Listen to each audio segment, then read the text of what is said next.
further hearing any appeals, Benkharbouche and the Secretary of State, and Libya and Janah. Abstain. Thank you, my Lord. We were looking yesterday at the conclusion in Kudak and Lithuania that the 1991 draft articles represent customary international law.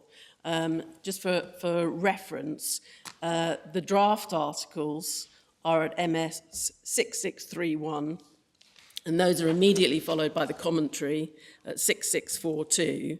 And then for comparison, we have Article 11 of the 2004 Convention in Core Authorities 1, Tab 4, 837. I don't need to turn up Kudak again, but just to note it was suggested in paragraph 66 of Kudak that there were no particular objections by states to the wording of Article 11 of the draft articles, albeit that was qualified by being, or at least not by Lithuania. But any suggestion that there were no particular objections is inconsistent with the travaux preparatoires and overlooks the obvious point that Article 11 of the 2004 Convention is in substantially different terms to the 1991 draft. And if I could take you to Core Authority 3, tab 25, MS 1763. This is... Sorry, what was the page number again? 1763. Thank you so much. This is a chapter by Folkes and O'Keefe, writing in O'Keefe and Tams. And we see under the heading drafting history, they say the terms of the contract of employment exception to a state's immunity from foreign proceedings, or to be precise, the terms of the exceptions to the exception, proved to be one of the most difficult issues in the drafting of the convention. One can see the remainder of that paragraph where they explain how agreement was eventually reached on the terms of it. Yes. For a summary of the travaux preparatoires, see MS 6933.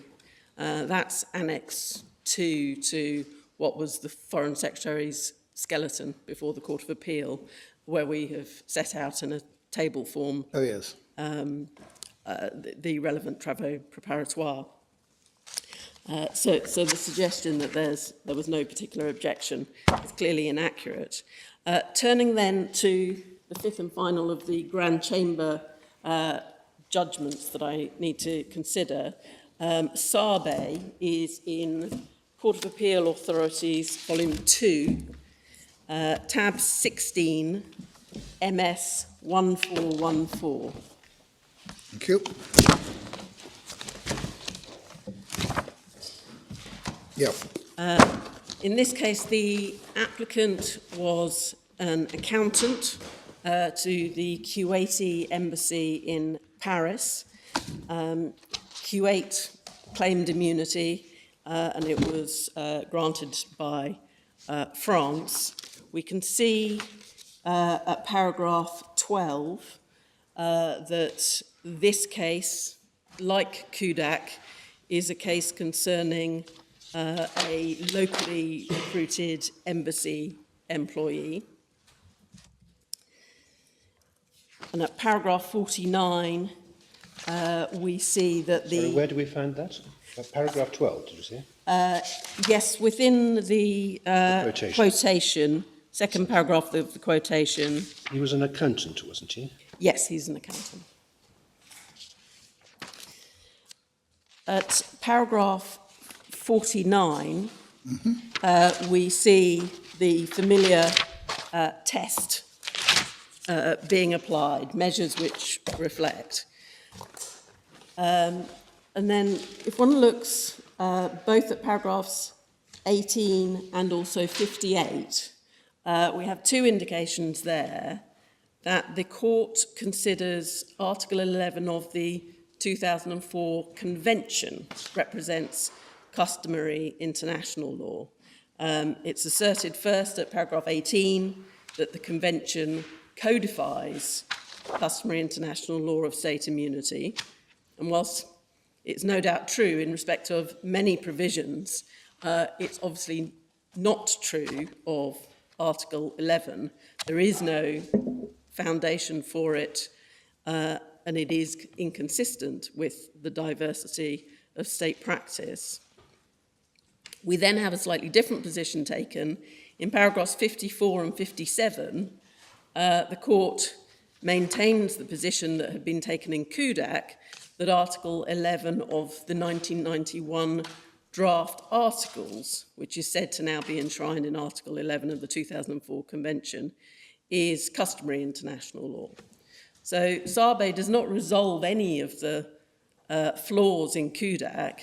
In fact, it adds to the confusion over whether the Grand Chamber considers that Article 11 of the draft articles or Article 11 of the 2004 Convention represents customary. So in short, they're in a muddle.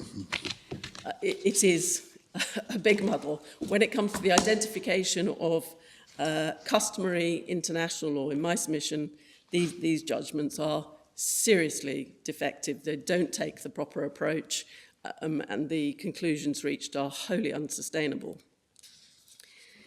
As the Court of Appeal recognised at paragraph 29.4, which is core volume 434, the court's analysis in Kudak and Sabe fails to take account of important differences between the draft articles and the Convention, and they cannot both represent the current state of customary international law.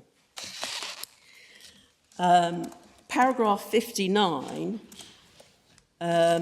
we see the court saying in the first sentence, as was the case in Kudak with Lithuanian law, this finding is confirmed by French domestic law. And as I mentioned in opening, this is a secondary part of the court's reasoning in both Kudak and Sabe, and it is one that clearly doesn't apply here, as UK law is clear.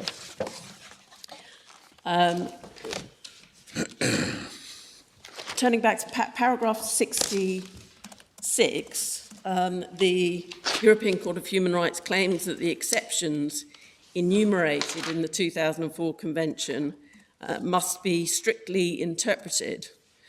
It doesn't give reasons for that, but if the Convention represents customary international law, it is hard to see why strict interpretation limiting the circumstances in which state immunity is available would be warranted. One would simply be applying it as customary international law. Well, the logic of that is that one should lean towards an interpretation which expands the scope of state immunity, because the exceptions to state immunity are being strictly interpreted.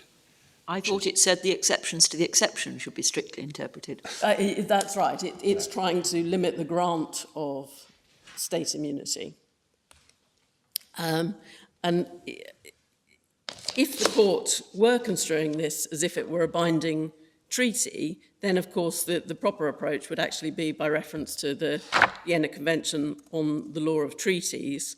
And we saw that approach being applied to Article 12 of the 2004 Convention in the jurisdictional immunities case, where the International Court of Justice interpreted Article 12 as impliedly being inapplicable to armed conflict. In my submission, the ICJ was taking a correct approach, not a strict approach. The final point that I'd note on Sabe is paragraph 54. We see at the top of MS 1428, the court puts forward a possible alternative to codification, namely that the 2004 Convention formed a new customary international law.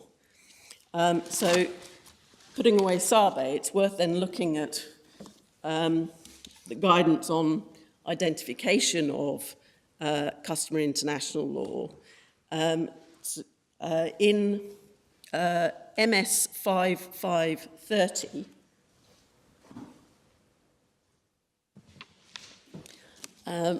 we see that the International Law Commission has identified quite recently the proper approach to the identification of customary international law.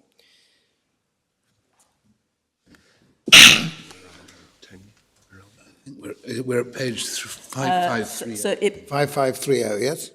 yes, 5530. It's here looking at... What is the document? So this document is part of the International Law Commission's guidance on It's the commentary on the final treaty, is it? identification. It's the commentary on the final instrument, is it?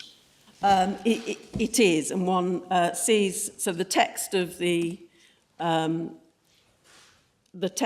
conclusions one has, starting at 5504, there are 16 conclusions set out, and then we have, as my Lord says, the commentary, and we're here looking at the commentary on conclusion 11, and paragraph 7 on page 5533 refers to the position in where it is said that a treaty sets forth that a rule set forth in a treaty has generated a new rule of customary international law. So if that is what... Sorry, which paragraph should we be looking at 5533? So 5533, if we could look at paragraph 7. Right.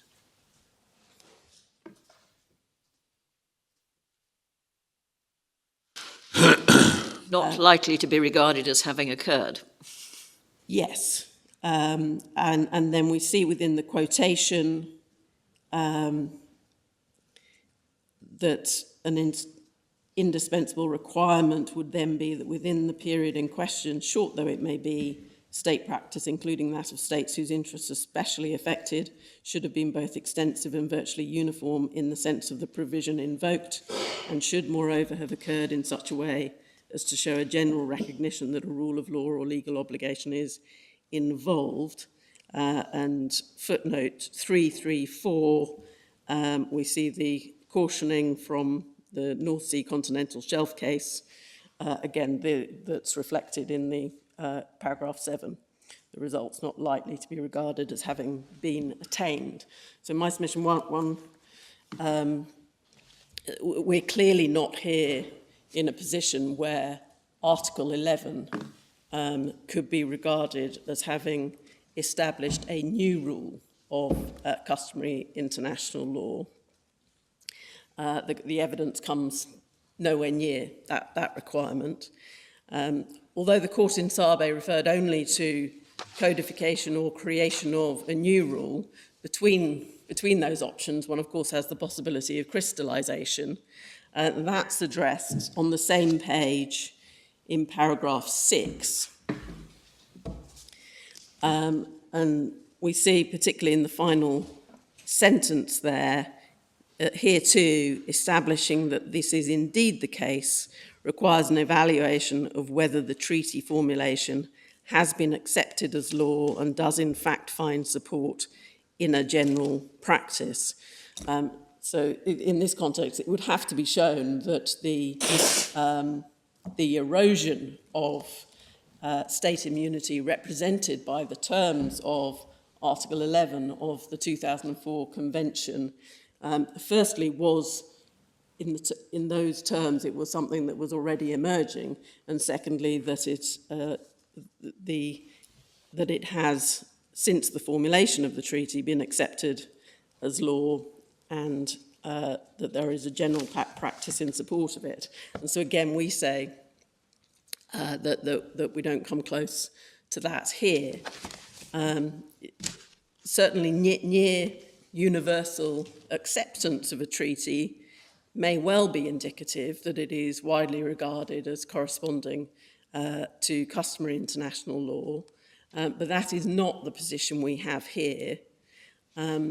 This is a convention that affects all states, and it has not yet mustered enough ratifications for it to come into force between the parties to it. In my submission, the low number of ratifications over a 13-year period speaks strongly against any contention that all of its provisions are accepted by states as representing customary international law. Turning back then to the last few of the embassy employment cases in the Strasbourg case law, there have been 3 subsequent section decisions which have taken the same approach as Kudak and Sabe. Just for your reference, they are Wallishauser and Austria, which is Core Authorities Volume 2, tab 17 at 1432, Radunovic and Montenegro, which is Core Authorities Volume 2, tab 19 at page 1518, and Naku and Lithuania, which is in Authorities Volume 22, tab 261, supplementary MS 68. Now, I'm not going to take time going to... Sorry, with that last, tab 262, did you say? Tab 261, Sorry. supplementary MS 68. So I'm not going to take time going to each of... That's Supplemental there. Authorities, Volume 22, is it? Yes, yes. But I would note that, as in Kudak and Sabe, the applicants in all 3 cases were local staff of foreign embassies. And so just to give you the references that demonstrate that. Were any of them domestic staff, or were they all technical or administrative?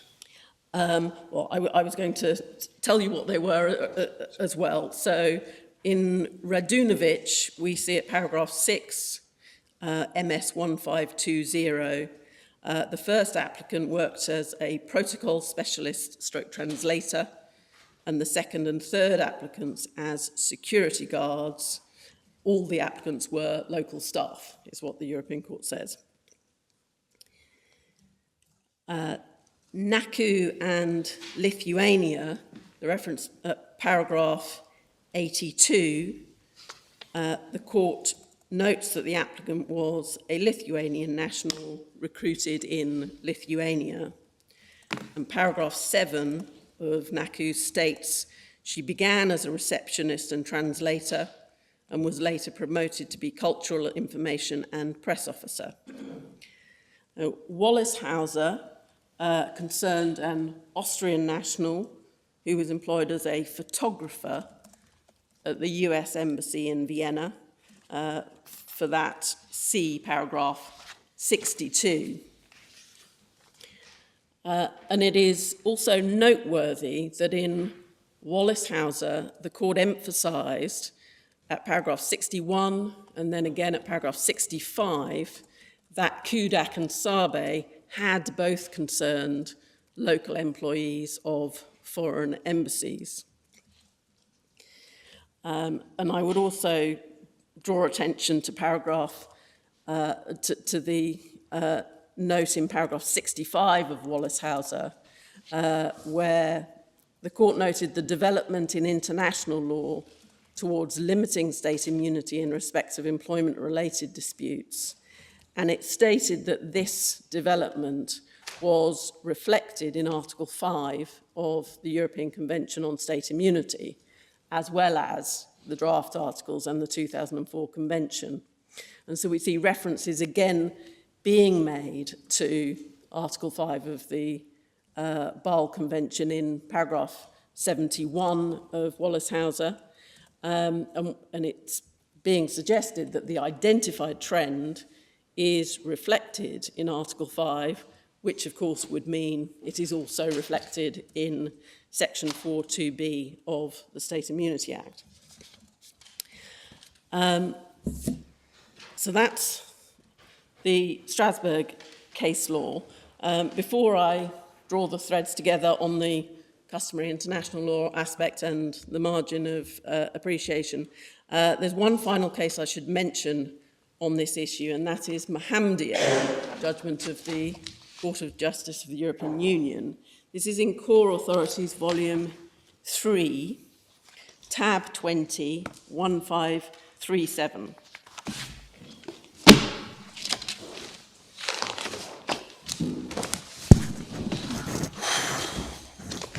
One 1537.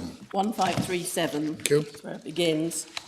We've addressed Mohammedia in our case at paragraphs 106 and 139. And the point is taken against us by the intervener, the Air Centre, that the conclusions of the Court of Justice at paragraphs 54 to 56 of Mohammedia are binding on the UK court. 2 points in response. First, our argument is not simply that the Court of Justice in Mohammedia got the law wrong on immunities under customary international law. The point that we make is that the Court of Justice was not competent to rule on the question whether states enjoy immunity in respect of embassy employment disputes. And we note in that respect that the German court, which referred Mohammedia to the Court of Justice, phrased its reference in the narrow terms of whether the Brussels regulation applied to the dispute, specifically whether a state's embassy situated within a member state constitutes a branch, agency or establishment within the meaning of Article 18.2 of the Brussels regulation. The German court had already determined for itself the issue of whether Algeria could assert immunity in respect to the functions performed by the embassy driver in question, and it did not ask the Court of Justice to reach a conclusion on that matter. Is it realistic to say that the ECJ wasn't competent? The ECJ is applying the European treaties. One of the principles of construction under Article 31 of the Vienna Convention on the Law of Treaties enjoins courts to construe treaties for certain purposes in the light of general principles of international law. Were they doing any more than that? Well, if all they were doing was interpreting EU treaties, then one wouldn't object. If what they were doing was purporting to give a determination as to the international law of state immunity, then in my submission, they weren't competent. It wasn't the question that they were asked. And also, we refer in our case at paragraph 139.2 to the Advocate General's opinion in Laturitu, and it's perhaps just worth noting that, which is at MS 4830. And we see the Advocate General's opinion on this issue at paragraph 74 to 78 of Laturitu, and particularly the final sentence. What's the MS page for that? So MS 4830. Le Corrita. Yes, but the actual page you were asking us to look at. Sorry, one moment. It's paragraph 78, which is 4849. 4849. Thank you, my lady. 4849.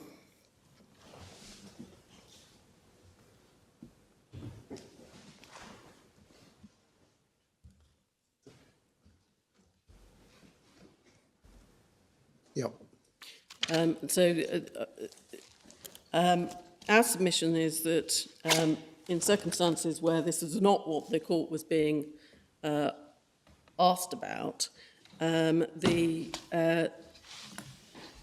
CJEU's lack of competence to determine the question should be kept in mind when ascertaining what it is that the Court of Justice actually said.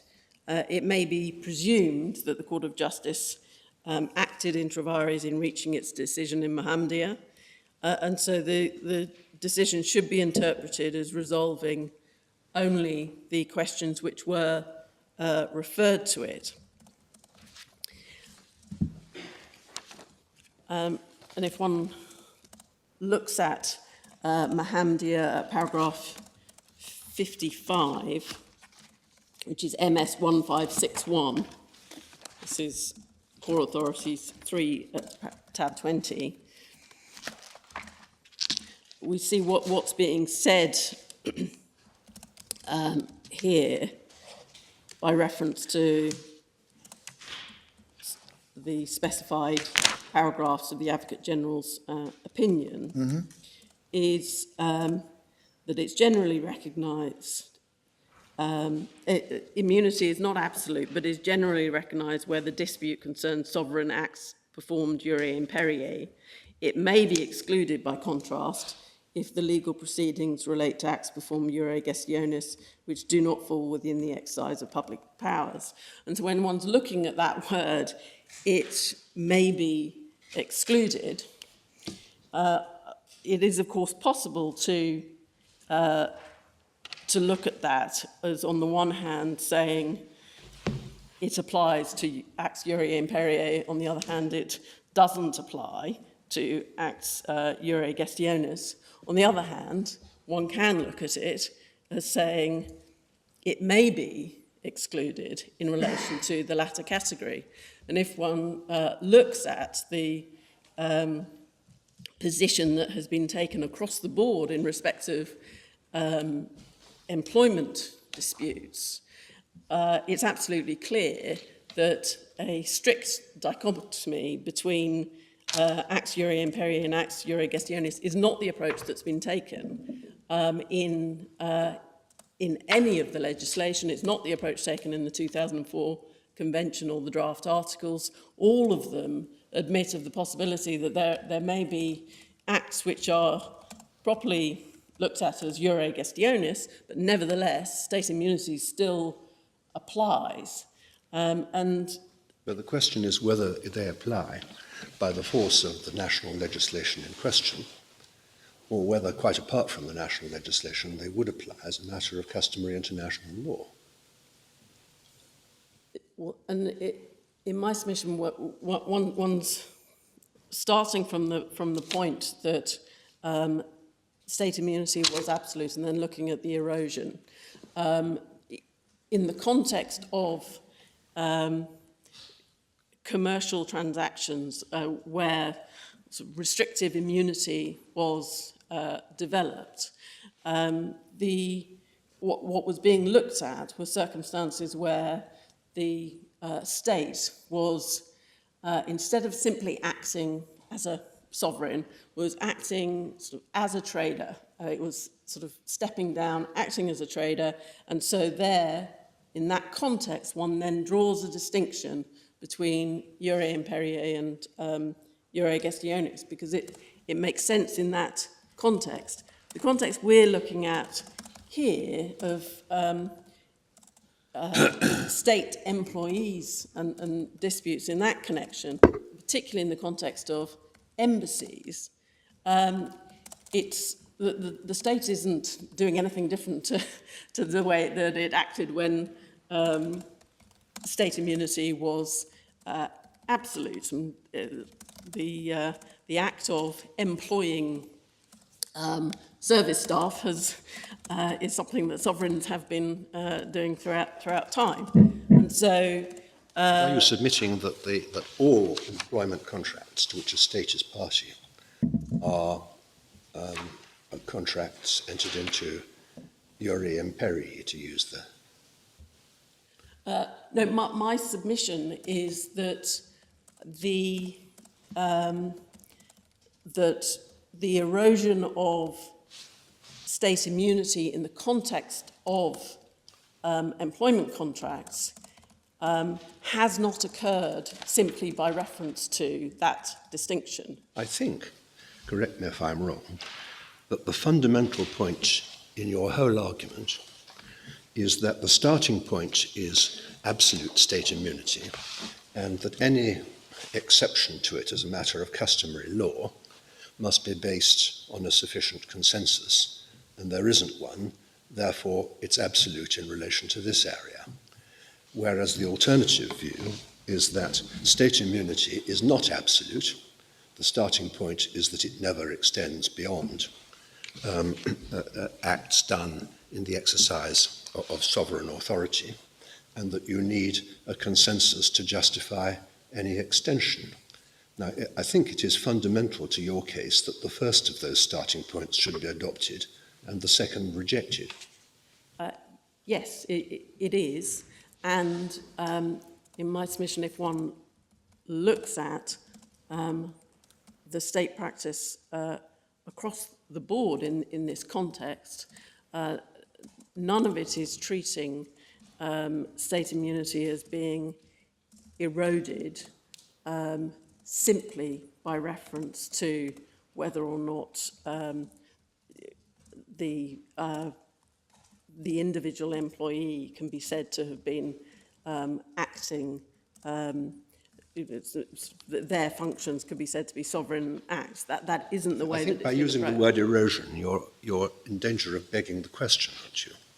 Because the question is, when states reach compromise solutions, whatever you call them, like Section 4 of the State Immunity Act or Article 11 of the 2004 Convention, the question is, are they effectively extending state immunity by agreement or seeking to do so?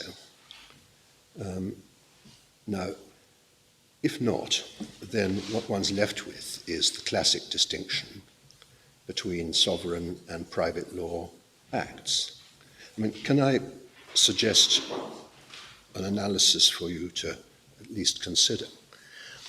One way of looking at this is that state immunity always was an immunity for an acts that a sovereign does in its capacity as sovereign.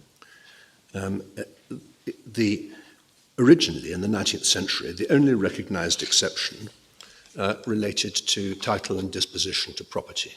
And that was an exception from state immunity precisely because it wasn't a sovereign act, it was an act of a private law character. You then have a long string of cases beginning with the Parlement Belge in England in 1880, dealing with commercial ships in which, as the Privy Council demonstrated in the Philippine Admiral, the whole law on this area was based on a misunderstanding of what had been decided in the Parlement Belge. Sir Robert Fillimore, at first instance, had decided that they were simply outside the scope of state immunity, full stop. And it was believed that the absolute doctrine, even as applied to private law transactions, had been endorsed by the Parlement Belge, a heresy which was effectively removed in the Philippine Admiral. Now, as you get states entering into transactions across a whole range of trading areas, not just commercial ships, after the Second World War, you have a reversion to the original principle on which state immunity was based. The Tate letter doesn't talk about commercial transactions. It talks about transactions jure imperii, of which commercial transactions are simply an example. Now, if that's your starting point, you end up with a very different destination to the one that you are arguing for. First, my submission is that when I use the term erosion, I am mirroring the language of the European Court of Human Rights and the approach that the European Court of Human Rights has taken. It has taken that approach of considering whether or not it is established as a matter of customary international law, that the general rule of immunity has been eroded in the circumstances. In my submission, it is the correct approach because the starting point was, clearly, historically, there was state immunity. In a context such as this, there was state immunity in respect of any employment disputes that there might be in relation to embassy employees. That historically was the position and reflected customary international law. And so one Absolute state immunity, you say? Sorry? You say absolute state immunity, do you? Or you say it was within the restricted doctrine because it was, by definition, ure imperii?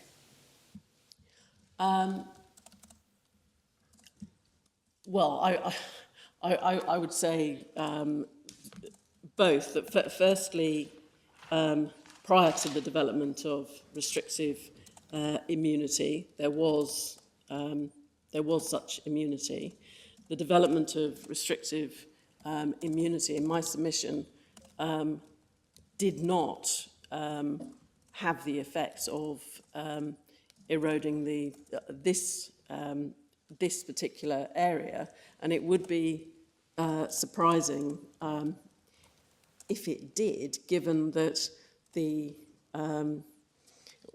what was being done was to look at those situations where states were acting differently to the way that they had been before, looking at circumstances where they were acting as a trader, acting as essentially as a private individual. The running of an embassy is not in any way the act of a private individual. It is a paradigm sovereign act. Got everything to do with the running of an embassy. I mean, if the ambassador orders stationery from a commercial supplier, the contract will be enforced. Yes. Because some aspects of customary international, or some aspects of an embassy's business are not of a sovereign nature. Now, one answer to this case may be that all employment contracts by an embassy are by definition of a sovereign nature. Another may be that you've got to look at what the nature of the relationship between the parties is. If you're at one extreme, you may be looking at diplomatic agents, where clearly the employment of a diplomat, properly so called, is a sovereign act.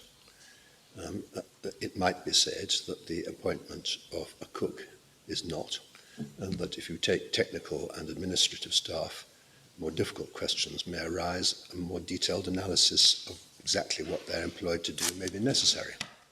But we are at one extreme of that spectrum. We are in a position where clearly there is a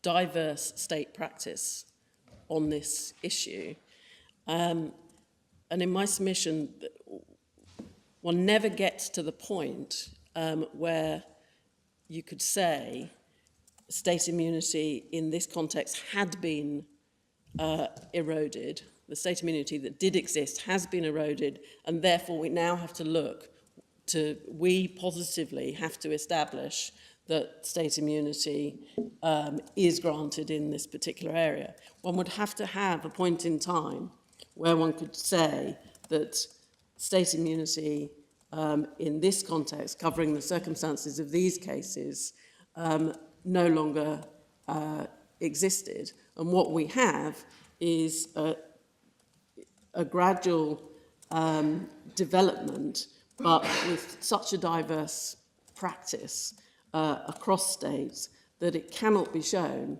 that we have yet reached the point where state immunity no longer applies. Unless it's an act juria gestionis, and state immunity is basically, as a matter of principle, limited to acts juria imperii. That would be the situation in which that result would obtain. It goes back to the dilemma that I drew your attention to a moment ago. Can I just get this clear? Is it right that the difference between you, ultimately, between you and Mr. Otti is that you accept that state immunity exists in some cases, that in some areas it's universally accepted it does exist. In some areas it's universally accepted it doesn't. But there are areas in the middle where some states say it does exist and other states say it doesn't. You say that because there isn't agreement in that area, but there is a respectable body of opinion that it does apply, therefore it's within the margin of appreciation that it applies. Yes. Mr. Otti says, on the other hand, that it will only be applied in the human rights context where it is generally accepted that it does apply. And that's the difference between you. I think that's what assumption puts you in slightly different words. And I just want to make it clear that, because that's my understanding, I just want to make sure that that's right. Yes, that's right. I mean, everyone accepts that there is a diversity here. And so the question then is, well, what conclusion... Right, exactly. You don't challenge the fact that some states don't, and there isn't an absolutely general principle. But Mr. Otti has to accept that there are plenty of states that do. Yes, exactly. And the approach taken by the Court of Appeal, we see this in... Before we go to the Court of Appeal, the approach taken by the Court of Human Rights seems to be each of you can find some help in the decisions on which is the right approach. Is that right? Initially, you get some help, and then the cases seem to go off in the other direction. Well, in my submission, that's not quite right. Right. The approach remains in my favour throughout. Right. Okay. The test that's being applied and the approach. The flaw in Kudak and Save in the following cases is not in the approach. Yes, I see. It is in the identification of customary international law. Yes, so I they see. apply the correct approach, but their identification of customary international law and findings that the 2004 Convention represent customary international law are utterly flawed. And then saying, for instance, that France, it applies to France even though they haven't signed, as it were, is nonetheless, they're bound because that's now become international law. Exactly. So they are taking precisely the same approach. I understand your point. Throughout. Yep.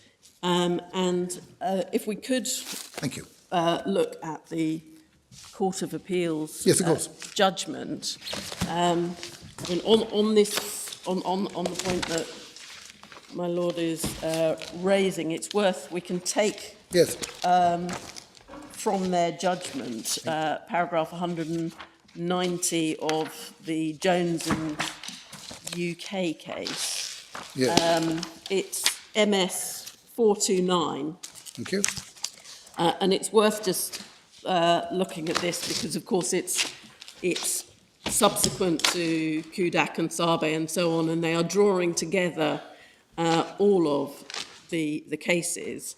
And we see the court has examined compliance with the right of access to a court. Sorry, which paragraph are you on? I'm looking at the quotation at the top of 429. Thank you. So it is derived from Jones and UK, paragraph 190. Yep. So they're referring to the various contexts in which they have examined the right of access in the context of the grant of state immunity, including employment embassies and various of the other cases that we have seen. And then they say, each of these cases concerned the extent to which the former absolute notion of state immunity had given way to a more restrictive form of immunity. In particular, the court examined whether the respondent state's actions fell outside any currently accepted international standards, were inconsistent with the limitations generally accepted by the community of nations as part of the doctrine of state immunity, or were potentially contrary to an exception to state immunity established by a rule of customary international law that applied. So in my submission, it's absolutely plain that the approach is in my favour. Generally accepted is a rather weasel expression in the circumstances, isn't it? And potentially contrary to an exception. Again, these seem to be slightly... They weren't actually concerned. No, they weren't concerned. With the choice of starting point here, were they? Whereas there are other cases where it is clearly put on the basis that the starting point is that state immunity does not extend beyond sovereign acts, and that therefore no question of exceptions for non-sovereign acts arises. It's simply that the doctrine itself doesn't go that far. I mean, the Playa Larga, Lord Wilberforce's analysis, is a good example of that. It's true that in the context of the Jones case, they weren't, but of course in the other cases that they are citing, that is precisely what they were doing. That was the approach that they were taking in the context of the embassy cases, where they were asking the question whether or not the state that had granted immunity could be said to be alone in the views they'd taken, whether what they were doing fell outside any currently accepted international standards. You say that all the European cases are looking for a consensus about the non-application of state immunity. The problem is that they find it by misconstruing international law. Yes. That's your case about them. Exactly. Yep. And if one looks at the Court of Appeal's judgment at paragraph 46, Yes.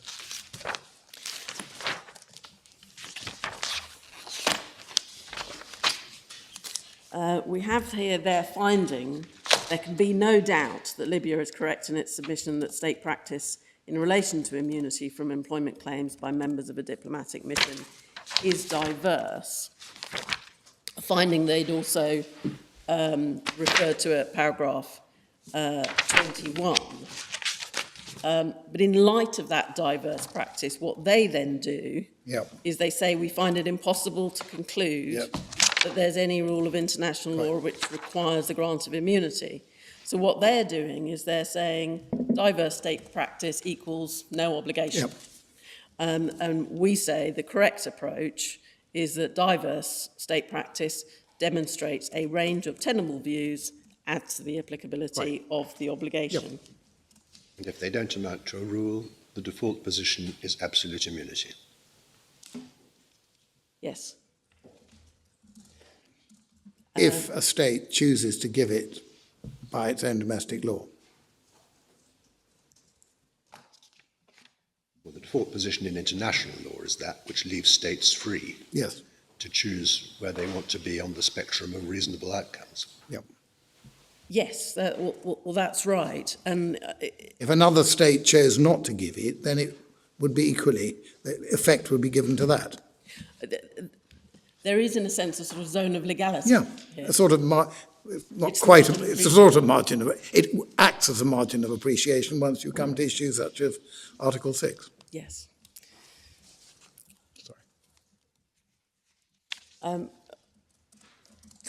My Lord Clark asked yesterday whether the Court of Appeal anywhere reconciles its finding that there is diverse state practice with its conclusions that the state immunity provisions fall outside the margin of appreciation. And so whilst it doesn't directly address that inconsistency, but there are two key factors which seem to lead the Court of Appeal to its conclusion. One is the one that I've just shown you at paragraph 46, the approach that they take, and that is an approach of starting from a blank sheet, as if there had never been a rule of state immunity, and then considering whether or not there's a sufficiently widespread and consistent state practice and opinio juris to establish a positive obligation to grant immunity to states in the circumstances covered. The other point that we see is at paragraph 20.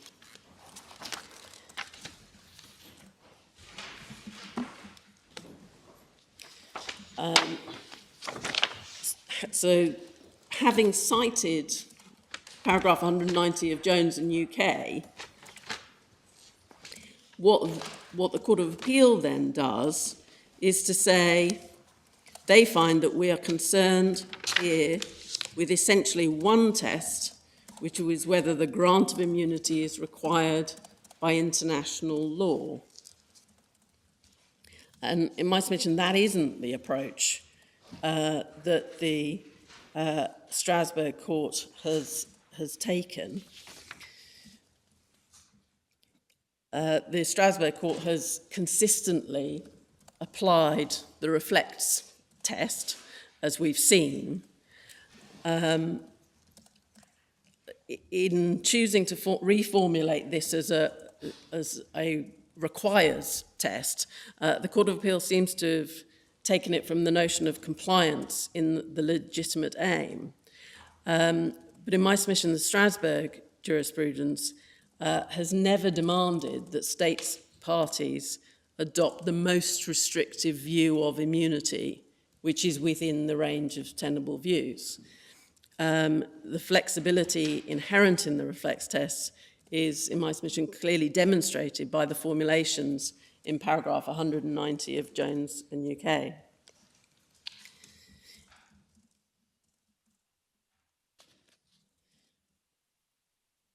And so, in my submission, what one has is that there are rather different errors being made. On the one hand, by the Strasbourg Court, and on the other hand, in my submission, by the Court of Appeal.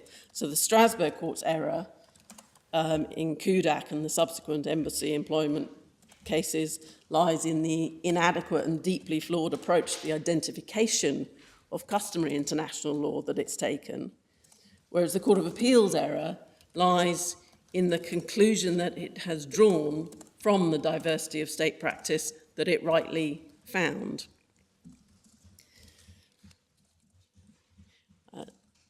The Court of Appeal acknowledged at paragraph 29 many of the criticisms of Kudak and Sabe that were made, but it then took an erroneous approach itself in determining that the grant of state immunity in these cases falls out with the UK legislature's margin of appreciation. So paragraph 29 is essentially an analysis similar to yours, is that right? Yes, I mean, they effectively accepted most of the points, most of the criticisms of Kudak and Sabe. But what we see is that whilst they accept that, and so one can't then treat either the draft articles or the 2004 Convention as established customary international law. When one looks, for example, at paragraph 46, what we see is the suggestion that we find it impossible to conclude there is any rule of international law which requires the grant of immunity in respect of employment claims by members of the service staff of a mission in the absence of some special feature, such as where the claim is for the recruitment, renewal of employment or reinstatement of an individual, or where the proceedings would interfere with the security interests of the state. So the court there seems to be going back to the 2004 Convention. So instead of assessing it, deciding it's not customary international law, and effectively setting it aside, it is taking an approach which seems to involve, to some extent, accepting the 2004 Convention as if it were customary international law. At paragraph 46, the Court of Appeal found that the preponderance of state practice was contrary to the Secretary of State's and Libya's position. My primary point on this is, well, fine.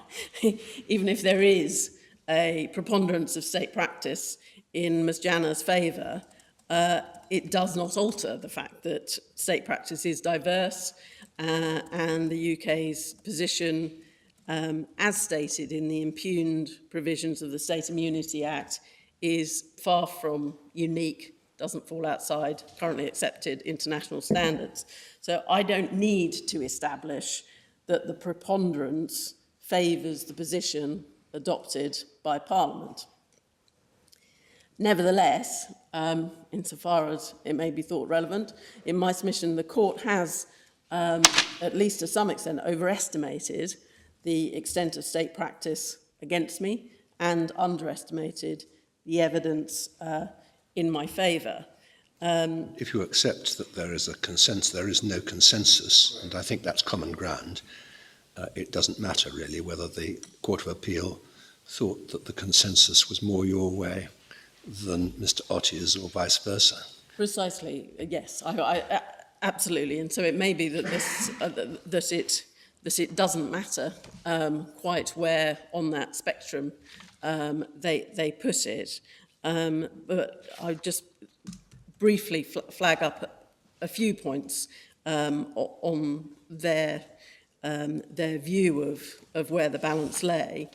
On this point, if it isn't central, it seems to me if you deal with it in your written case, if you just take us to that, because I don't think it's in dispute that, as Lord Sumption says, that it's a matter of common ground that there is a real body of states that take the same view as we do. Well, my lord, I don't want Miss Stain to be deprived of the opportunity to address the point. We say there is no material diversity insofar as the position of service staff is concerned. Right, well, in that case, that's very fair of you. Thank you. The first point that I would make is that reliance on ratifications and accessions to the 2004 Convention is misplaced. The fact that a state has signed a treaty does not provide any evidence that the state considers that the provisions of the treaty represent customary international law. Indeed, a state's motivation for signing up to a convention may well be that it believes that the customary position is something else. And certainly that has been accepted elsewhere. I mean, until the convention comes into force, you mean? Well, when it comes into force, it's binding inter partes. But the question is whether by becoming party with a view to being bound inter partes, one is making a statement that whether the state is saying, I'm signing up and ratifying because I regard this as customary international law. The fact of saying, I'm prepared to be bound on a reciprocal basis by this treaty isn't a statement that the state regards it as customary international law. Secondly, as I've already mentioned, we say that the Court of Appeal has ignored one of the principal sources of evidence of state practice identified by the International Court of Justice in jurisdictional immunities, namely claims by states that they are entitled to immunity as a matter of international law. And for ease of reference, we've drafted a note which simply identifies those of the cases where that kind of state practice exists. So if I might hand that up. Thirdly, even in respect of those states that have incorporated the 2004 Convention, care needs to be taken in considering whether this demonstrates evidence of a view that the 2004 Convention represents customary international law. So to take an example, we see at paragraph 45, subparagraph 4 of the Court of Appeal's judgment, they cite the fact that Japan has substantially transposed Article 11 into its domestic law. Now, whilst that's true, if the court looks at MS 6131, We have here the Japanese legislation, and it's certainly true that they have transposed Article 11 into their domestic legislation. We see that at Article 9 of this on 6133. But on page 6131, we see Article 3, the provisions of this Act shall not affect the privileges or immunities enjoyed by a foreign state, etc., based on the treaties or the established international law. So the labour contracts exception, amongst other provisions, is made subject to customary international law.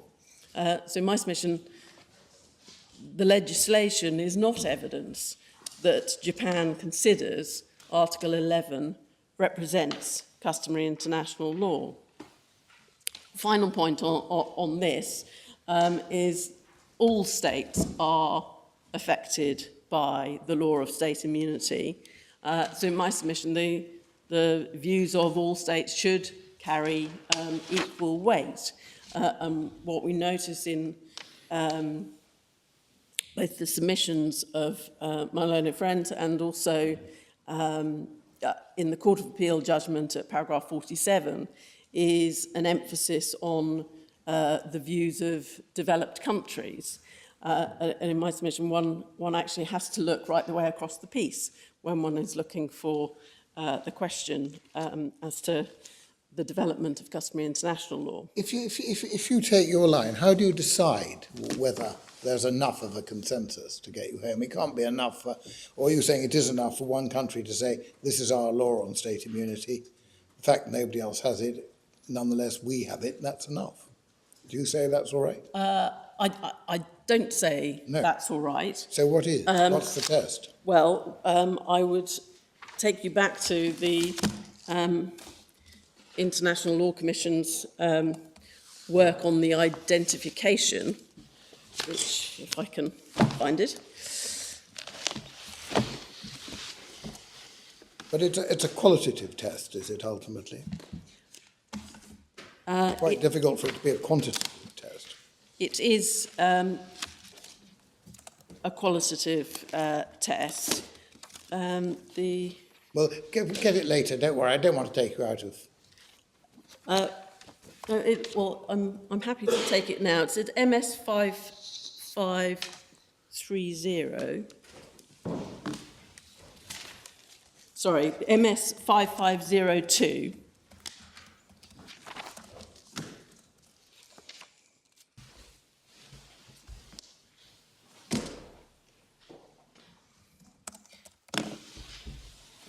Yeah. And taking the conclusions at 5504. Thank you. And conclusion 2, the two constituent elements to determine the existence and content of a rule of customary international law. Right.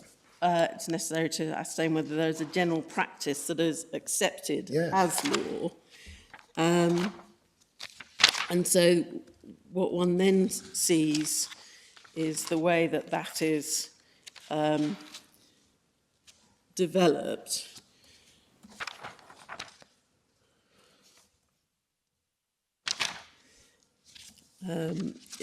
In the commentary, so in the commentary to conclusion 2, which starts at 5510.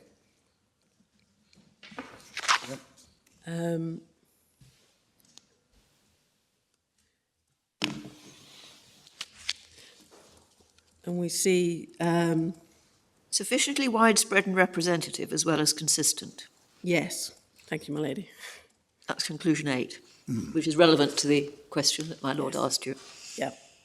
And then accepted as law, which is we're doing it because we think we must. Yes, it needs to be both. And so it isn't my case that if one had 194 states saying that there is no immunity in this context, and we stood out against that and said there is, that customary international law would not be in favour of the view of the other 194, but it is a qualitative assessment, and in my submission, when what one has is the diversity that we see in this case, then it's plain that that state immunity remains. International law has never actually defined the degree of consensus required.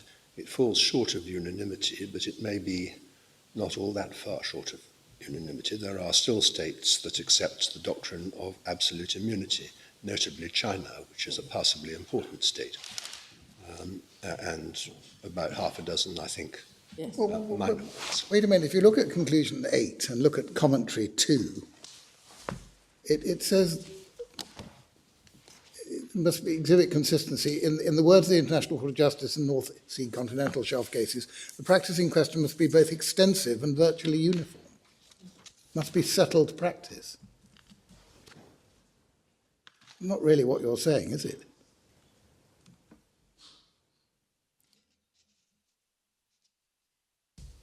Yes, and so what one would need is that sort of evidence establishing the exception to immunity. Depending on your starting point. Which brings us back to our starting point, yeah.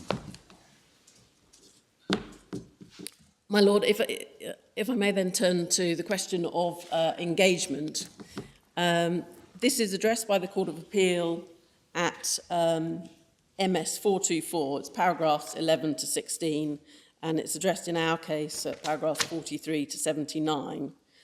Now, if the court accepts that the grant of state immunity in these cases is within the legislature's margin of appreciation, then even if Article 6 is engaged, it automatically follows that the grant of immunity is justified under Article 6 and Article 14. So on the Strasbourg Court's current case law, whether Article 6 is engaged or not, I would accept has no impact on the outcome. As the Court of Appeal said at paragraph 16, if it is engaged, that just transfers the debate about the applicable rules of international law to a later stage of the analysis. Yeah.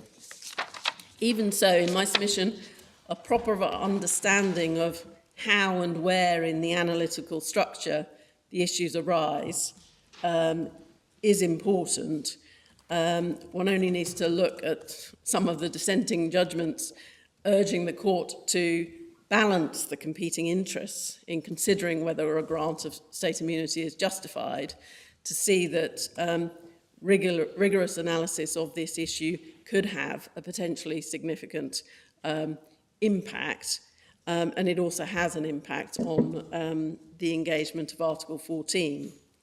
I mean, the Strasbourg Court, I think I'm right in saying, but correct me if I'm wrong, has always, hitherto, taken the view that if legislation is in accordance with international law, that is a sufficient justification. Yes, and they've said that that in principle applies, and so it is an automatic in accordance with the legislation.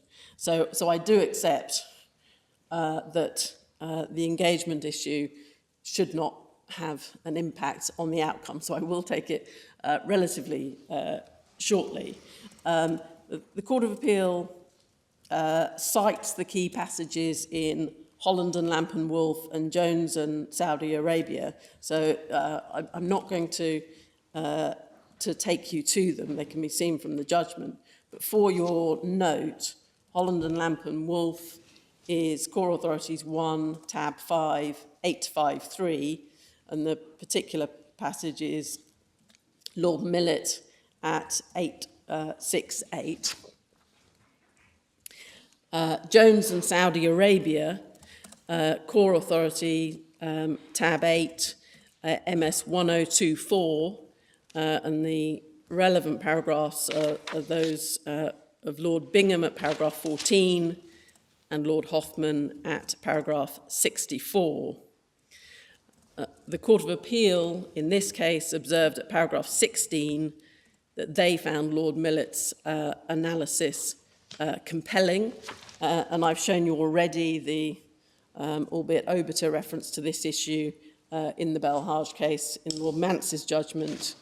That's Core Authorities 2, tab 10, MS 1221, and that's paragraphs 109 to 110. So I would take this issue, if I may, from the Matthews case. It's Core Authority 1, tab 6, 870.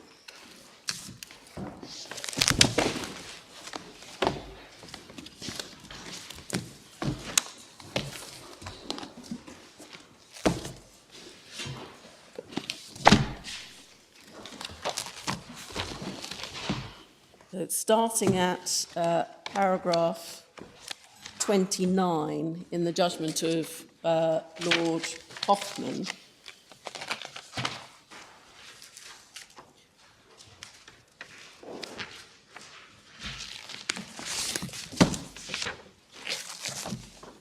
and the court is here considering whether or not Article 6 is engaged, and states that these principles, the ones that, having referred to Golder, require not only that you should be able to get to the courtroom door, the rule of law and separation of powers would be equally at risk if the executive government was entitled, as a matter of arbitrary discretion, to instruct the court to dismiss your action.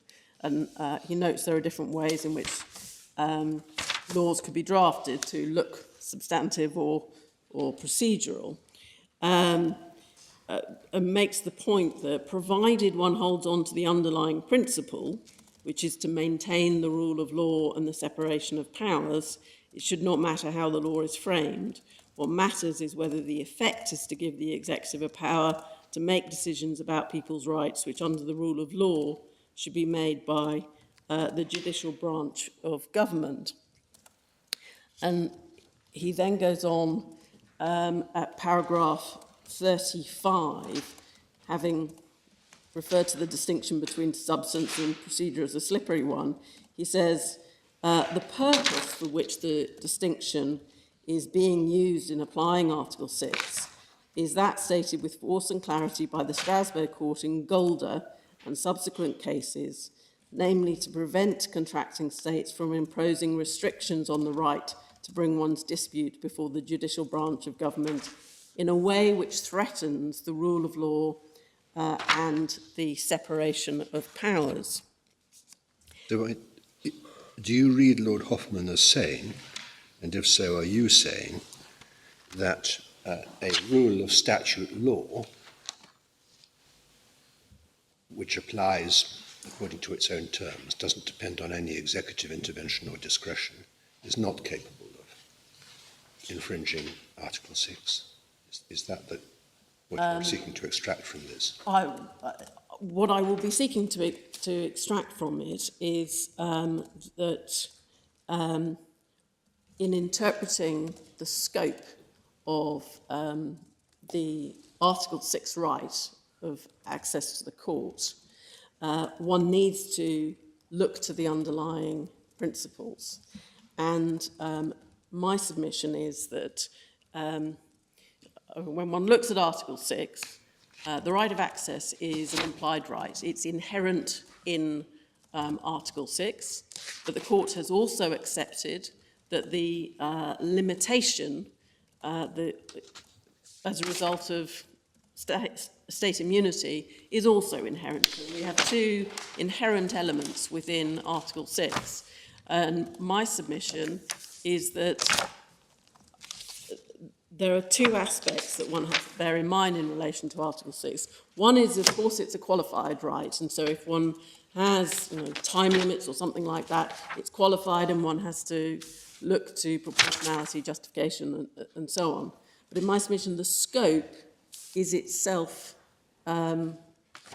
limited, and I'm coming to this in a moment, but essentially my submission will be that as a matter of interpretation, Article 6 does not include a right of access, in the sense of it doesn't include a right to a substantive adjudication of a claim in circumstances where state immunity denies the right to an adjudication.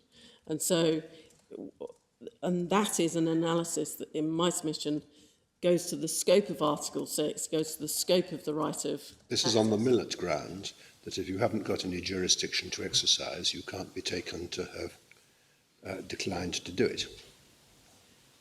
You can't be taken to have refused to exercise a jurisdiction that you don't have in the first place. That's the point, is it? Yes, yes. Matthews was a case which did involve an executive certificate. But I don't think that Hoffman was saying that that's the only case in which Article 6 can be violated. No, I'm not suggesting that, but if I might just, I'll finish with the case and then come to the point. At paragraphs 42 and 43, what we see Lord Hoffman saying is that some of the difficulties in applying Article 6 to English tort cases have arisen from trying to use the distinction between substantive rights and procedural bars or immunities without sufficient regard to the underlying purpose for which that distinction is being used. And then at the beginning of paragraph 43, he suggests it would be more helpful to go back to the fundamental principles deriving from Golder. And then if I could ask the court to read in Lord Millet's judgment, paragraphs 101 to 106. And this case was decided before Roach in the Strasbourg court adopted the distinction between substance and procedure. Isn't that right? I mean, when was Roach? I think it was 2004, 5. Yes. The Strasbourg court has undoubtedly now adopted the distinction between substance and procedure as the touchstone. I think it did that after this case was decided. Well, I think it, in fact, it had done so before. When we looked, for example, at Al-Adsani, and that was the approach taken. So it had adopted a substance procedure approach.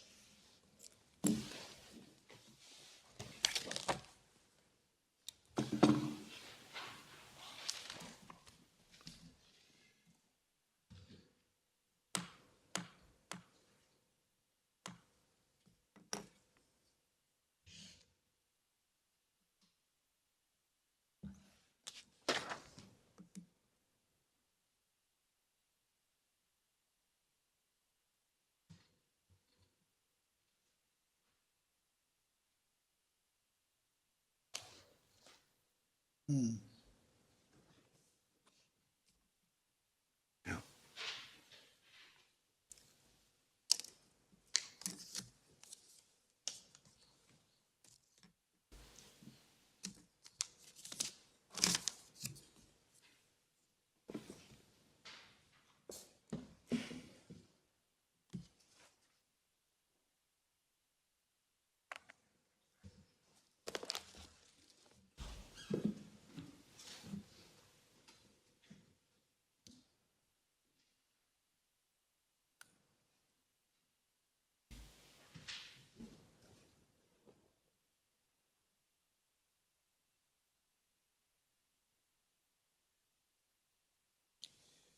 Yes. So the point that Lord Millet is making is that the procedural substantive distinction is not relevant or helpful in a context where the question is whether the state lacks sovereign adjudicative power to determine the claim. Now, for your note, I won't go to it, but the seminal case of Golder is in Core Authorities, Volume 2, Tab 12, 1325, and one sees the approach there in terms of finding that there is an inherent right of access, but there are also inherent limitations, and it makes clear that the very fact that it is an implied right is something that that means that limitations can also be implied. So Article 6 is not concerned with the substantive content of national law. That is, of course, right. So if a restriction is substantive, then Article 6 is not engaged. So it's not my submission that the procedural substantive distinction is completely irrelevant to the question whether Article 6 is engaged. Of course, it is relevant to that extent. If it's substantive, then Article 6 is not going to be engaged. But in my submission, the error is in assuming that the flip side is that Article 6 is always engaged where a restriction can fairly be categorised as procedural. And this is a point that the European Court of Human Rights has not ever grappled with. When submissions have been made to it regarding the nature of immunity, the court's answer has been to apply a procedure substance distinction and to affirm the undisputed point that state immunity is a procedural bar. And in my submission, that does miss the point. We acknowledge that state immunity is a procedural rule. Nevertheless, the right of access is not expressed in Article 6. It has been found to be inherent in Article 6, having regard to the rule of law and the avoidance of arbitrary power. As the Grand Chamber observed in Fogarty at paragraph 36, some restrictions on access, state immunity being one of them, must likewise be regarded as inherent in Article 6. And so I do say that the right of access is both qualified and limited. It's qualified in respect, for example, of time limits and so on. But the key point here is that properly understood, the right of access is also limited. Right. The right Ms. Janah contends has been breached is a right to an adjudication of her substantive claim. The right of access in this context means a right to adjudication. And if state immunity applies, Ms. Janah has no right to an adjudication and the court has no power to adjudicate. So the scope of the inherent right of access is limited by the equally inherent rule of state immunity. Now, I accept that the Strasbourg Court has consistently treated Article 6 as engaged in this context. The court has seen 5 Grand Chamber judgments where it has done so, as well as section decisions. And I also accept that the UK government asked the court to revisit this issue in Jones, citing the reason in Holland and Lamp and Wolf, and the court has maintained that Article 6 is engaged. Even so, in my submission, there remains room for dialogue on this issue for these reasons. First, all of the Grand Chamber decisions predate jurisdictional immunities. And in my submission, the approach taken by the International Court of Justice and the very clear statement that state immunity cannot be subjected to a balancing exercise provide a strong basis for asking the European Court of Human Rights to revisit its conclusion that state immunity falls to be addressed at the proportionality stage of the assessment. Secondly, the argument that we make has not been addressed by the Strasbourg Court because it appears to have been understood as an argument going to the question whether state immunity is procedural or substantive. The that is not the point, and it would be appropriate to allow a further opportunity to make the argument if this court agrees in principle that it is correct. The concern to avoid access being denied arbitrarily has been reduced to a rather mechanical distinction between substantive rights and procedural bars. And what matters in my submission is that the grant of state immunity is not arbitrary. It does not undermine the rule of law. Indeed, an aspect of the rule of law is legal certainty. And as I've said, states deal with, and in the UK, on the understanding they will not be denied immunity, save to the extent specified in the State Immunity Act. So in my submission, reliance on this distinction between substance and procedure obscures the principle which underlies the implied right of access to a court, and which illuminates the inherent limitations on that right. So I say there isn't an all-encompassing right of access to a court, which is then subject to denial where justified. The right of access itself is limited, and it's necessary to consider whether the case falls within the scope of the limited right. If it does, then Article 6 is engaged, and then the lack of access falls to be assessed by reference to proportionality.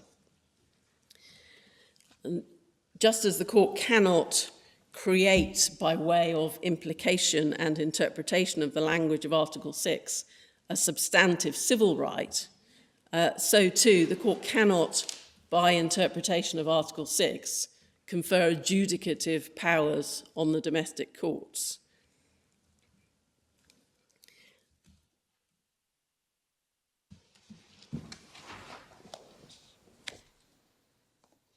And whilst state immunity is procedural, if one looks at the difference between a principle such as state immunity compared, for example, to substantive bars such as Foreign Act of State and Crown Act of State, where Article 6 is not engaged, the real difference is that state immunity potentially redirects the claim to a different forum, and that the sending state can waive immunity.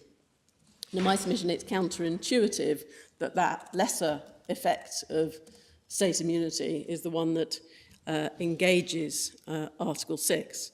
So my submission is that where the forum state grants state immunity, which is not idiosyncratic, but is in conformity with generally accepted norms of international law, then Article 6 is not engaged. Proportionality, the European Court of Human Rights, as I've said, treats state immunity, where it applies, as being automatically proportionate. So if state immunity is granted within the margin of appreciation, then in principle it cannot be said to be disproportionate. And any other approach would not only be inconsistent with the Strasbourg cases, but it would also be inconsistent with jurisdictional immunities. So I don't need to go back over the reasons why we say that it is proportionate, because whilst I've addressed it prior to engagement, if it needs to be addressed after engagement, the answer is the same. Yep. So the final issue then is discrimination. This is addressed in our case, paragraphs 142 to 151. It applies in respect of Article 4.2b only. There's obviously no suggestion that, sorry, not Article 4.2b, Section 4.2b. There's no suggestion that Section 16 is discriminatory. It obviously applies to everyone. And so it's important to look at firstly at the nature of the difference that's being relied on here. It is one not merely of nationality, but also of habitual residence. So those who can bring claims without state immunity being claimed under this provision will be nationals of the UK, but also foreign nationals who are habitually resident. So within that category, one can have nationals of any country. Within the category of people who, in respect of whom state immunity will be granted, they will, of course, all be foreign nationals. So I accept that there is a differential in terms of nationality, but it's not a straight British foreign. It's British and foreign on the one hand, and then foreign on the other. Section 42B is in precisely the same terms as a Council of Europe treaty, the Bâle Convention, Section 5. And we've seen that the 2004 commentary on which the Strasbourg Court has relied has referred as evidence of the emerging trend to Section 42B and also to numerous similar provisions in foreign legislation.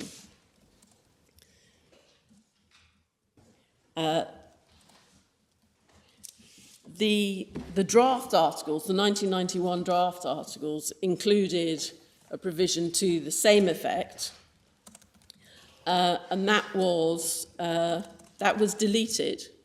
And the reason given for deleting it was that it was said to be discriminatory. Now, there is no explanation in any of the materials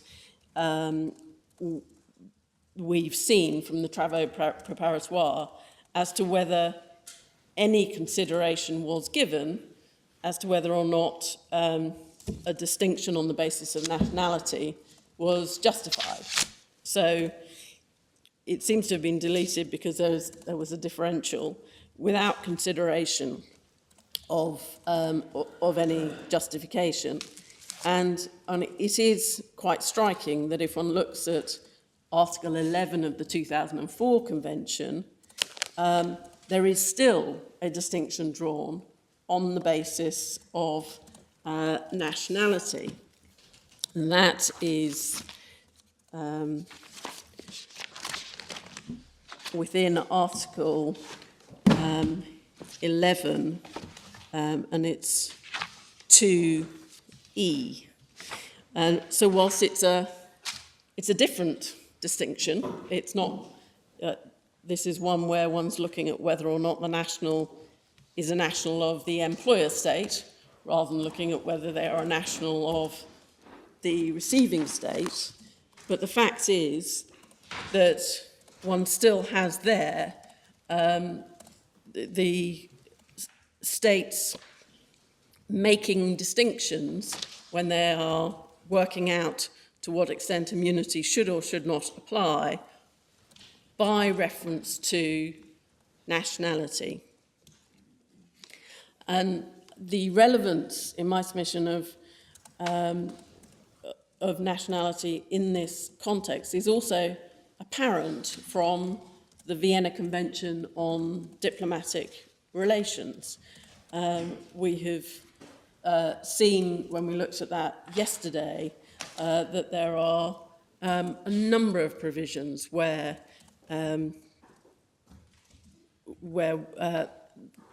the application of immunities or privileges depends upon nationality or permanent residence, and so distinctions are there drawn.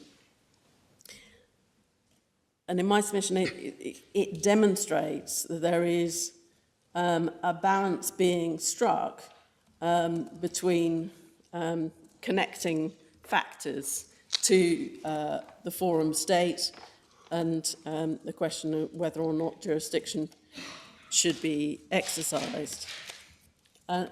If I could ask the court to look at, going back again to O'Keefe and Tams, it's Core Authority Volume 3, tab 25, MS. If we could go within that to MS 1760. Yep. Yes. Under the heading Judicial and Legislative Practice of States, see the reference to the ILC commentary referring to this as the exception as having recently emerged, in contrast to the extensive state practice that existed in relation to the commercial activities of foreign states. When the ILC commenced its work on the draft articles, there was scant evidence on which to base firm conclusions with regard to contracts of employment. And such evidence as did exist derived from only a limited number of jurisdictions. The employment of local personnel by foreign states, although becoming more frequent, was a relatively recent phenomenon, and even when it had occurred, disputes proved infrequent and recorded instances of judicial settlement few. Although both judicial and legislative practice have proliferated since, there remain significant differences among jurisdictions with regard to the immunity of foreign states from suit in respect of employment matters. And so they note that state practice is mixed. Yep. And what they then say is that in giving effect to an exception to immunity from jurisdiction in respect of proceedings relating to contracts of employment, states have adopted a variety of often overlapping approaches, but the most common one, both judicial and legislative, has been to look first for some nexus between the contracts of employment and the employee. And in my submission, that's Well, it's and the forum state, basically. It's the, yes. The nexus is between the contract of employment and the employee on the one hand, Yes. and the state of the forum on the other. Yes, exactly. And if we could look at going back to the commentary, so one moment.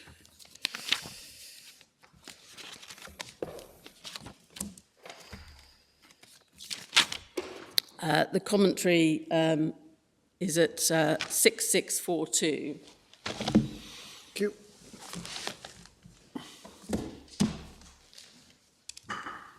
Yep.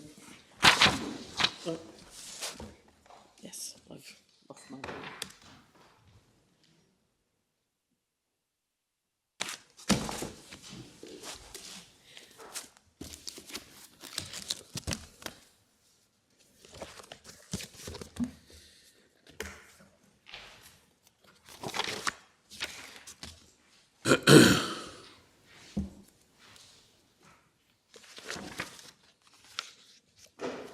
Sorry, one moment.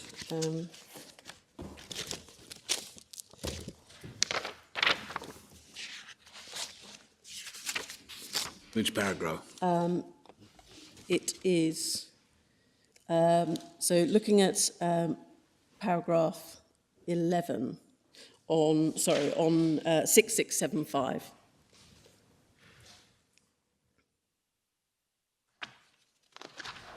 Yep. And what we see here is what the ILC are saying about what was then paragraph 2C, and paragraph 2C was in the same terms as section 42B. This is para 11 that we're looking at. Yes, so paragraph We looked 11. at para 14 before, yep, okay. Yep. 6675.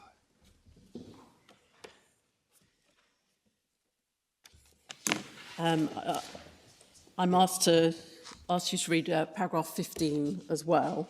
Right. Yeah, thank you. And we have already seen paragraph 14 and the footnote, which is citing section 4.2, Yes, we have. and so on. And so what we see is it being suggested that there needs to be a balance struck on the basis of, well, to what extent does the forum state have an interest compared to the extent to which the sort of predominant interest is that of the sending state.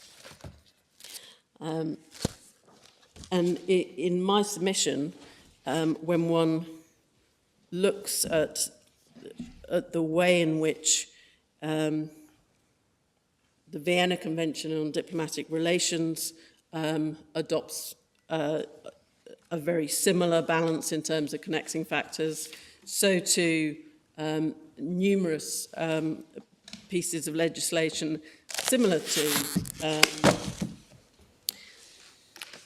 section 4.2b, it's quite clear that that the approach taken is reasonably justified. And I mean, of course, the starting point is if we are right in what we say, that state immunity, the grant of state immunity in this case is not disproportionate, then that would carry over to provide justification in respect of Article 14.2. You say the two go hand in hand, basically. We do. You understand? So it can't be unreasonable to apply state immunity if it's within the margin of appreciation. Yeah.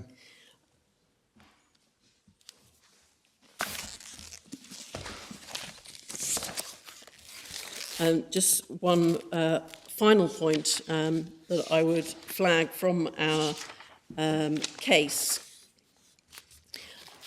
Paragraph 15.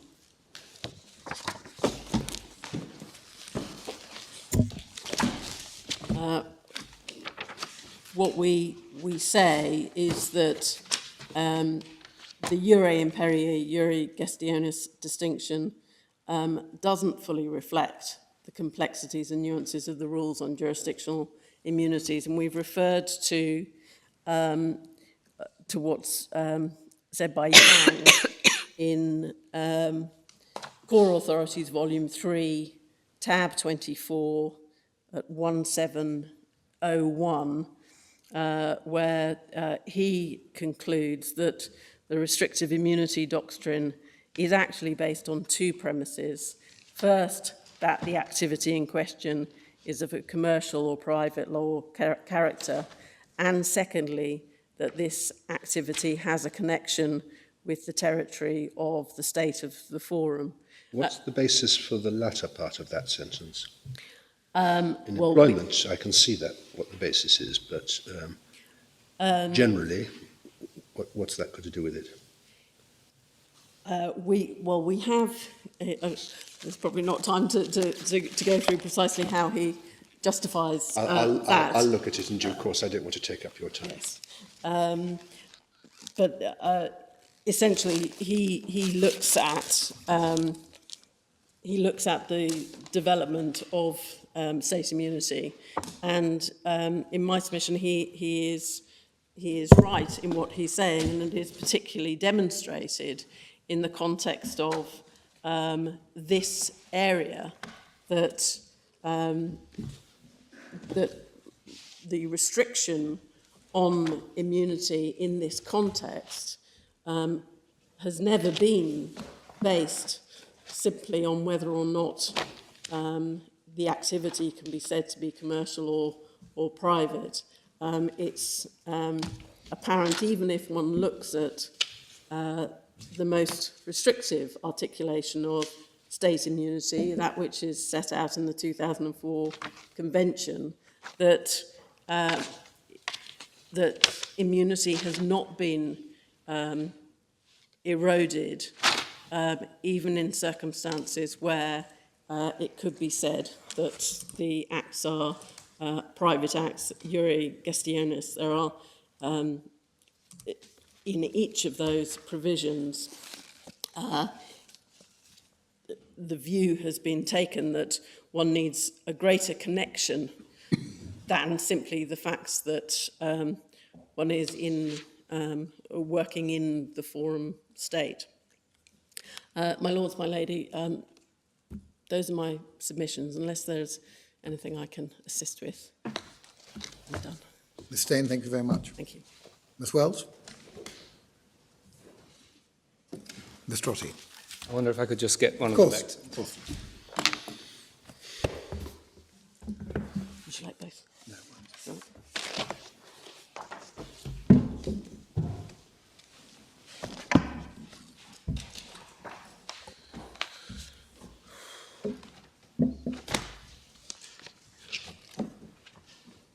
My lords, my lady, there are three quite specific and straightforward questions that arise on this appeal. First, are Article 6 of the European Convention and Article 47 of the EU Charter engaged? Secondly, if they are engaged, what is the correct test to apply in determining whether the specific restrictions on access to court represented by Section 16 and Section 42B of the State Immunity Act are capable of justification? And thirdly, what is the outcome once that test is applied? The respondent, Ms. Janah, submits that the Court of Appeal's approach to each of those questions was correct for the reasons that it gave. As to the first, Article 6 and Article 47 are both engaged. That is so whether one takes the Holland and Lamp and Wolf approach or one takes the Strasbourg-Al-Adsani approach. And that is what the Court of Appeal is saying at paragraph 16 of its judgment. As to the second question, although the test may be formulated in different ways, its essence is, as the Court of Appeal found, whether applying a margin of appreciation, the grant of immunity affected by those two sections, Section 16 and Section 42B, is required by international law. It's the Court of Appeal, paragraphs 20 and 23. Or, to use the Strasbourg language, whether the measures taken by the state restricting access to court, so whether those measures, Section 16 and Section 42B, reflect generally recognised rules of public international law. Now, each of those formulations follows logically from the fact that the legitimate aim at which the grant of immunity is directed is compliance with international law. As to the third question, whichever formulation is used, both sections fail to withstand scrutiny, even applying the generous margin of appreciation that the Court of Appeal identified. Each is, we say, outside the range of tenable views as to what is required by international law. And Section 42B is furthermore inconsistent with the international law prohibition on discrimination on grounds of nationality. And that is what the Court of Appeal found at paragraphs 23, 53, 56 and 65. When you refer to tenable views, do you accept that tenable view is the test? We've said at paragraph 23 of our printed case that that's rather overgenerous. You say it's a tenable view of what the international law requires. That's the point. There are two. Not a tenable view as to what happens in international. There are two elements to it, my lord. Yes. But it has to be a requirement. That's it has to be a requirement of international law. And specifically, where you get into tenability is when some people may say it's required by international law, and some people say it isn't. But the one thing you say, Ms. Stein, can't get to is that exactly so. Point. Exactly so. It's a different sort of tenability. Exactly so. But we do say, though, also, to my Lord Sumption's point, which is, I think, slightly different, at paragraph 23 of our printed case, that if it were necessary to do so, that the Court of Appeal was overgenerous in relation to the margin of appreciation, particularly once one has regard to the absolute consensus within the European sphere, ruling out provisions of this kind. But I don't need to go that far, and I'm happy, and we say we win on the basis of the Court of Appeal's tenable view approach. That was the sort of point where you got out when I was asking Ms. Stein about the Exactly, and one of our central points is that there is no material diversity here when one is dealing with service staff, including cooks and cleaners, such as Ms. Janah and Ms. Benkharbouche. So you say, because even if Ms. Stein's approach at the first stage is right, you say you don't look at countries outside Europe because you're here concerned with the European Convention. No, I'm quite happy to look at countries outside Europe as well, and we say that the UK is isolated across the board, and I'll come on to that as well. But looking at the stages, first of all, you say you don't get that far because it's not an international rule, not required.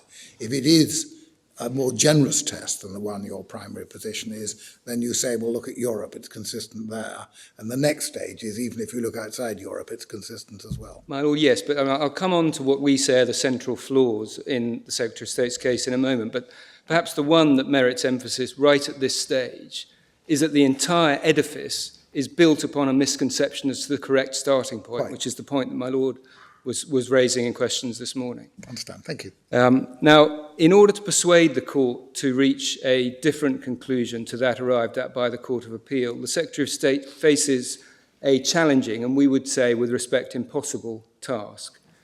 He must overcome 5 separate decisions of the European Court of Human Rights, including 2 of the Grand Chamber, each of which, whatever one says about the detail of the reasoning, each of which is inconsistent and irreconcilable with the idea that a blanket bar on employment claims of the kind affected by Section 16 can be acceptable.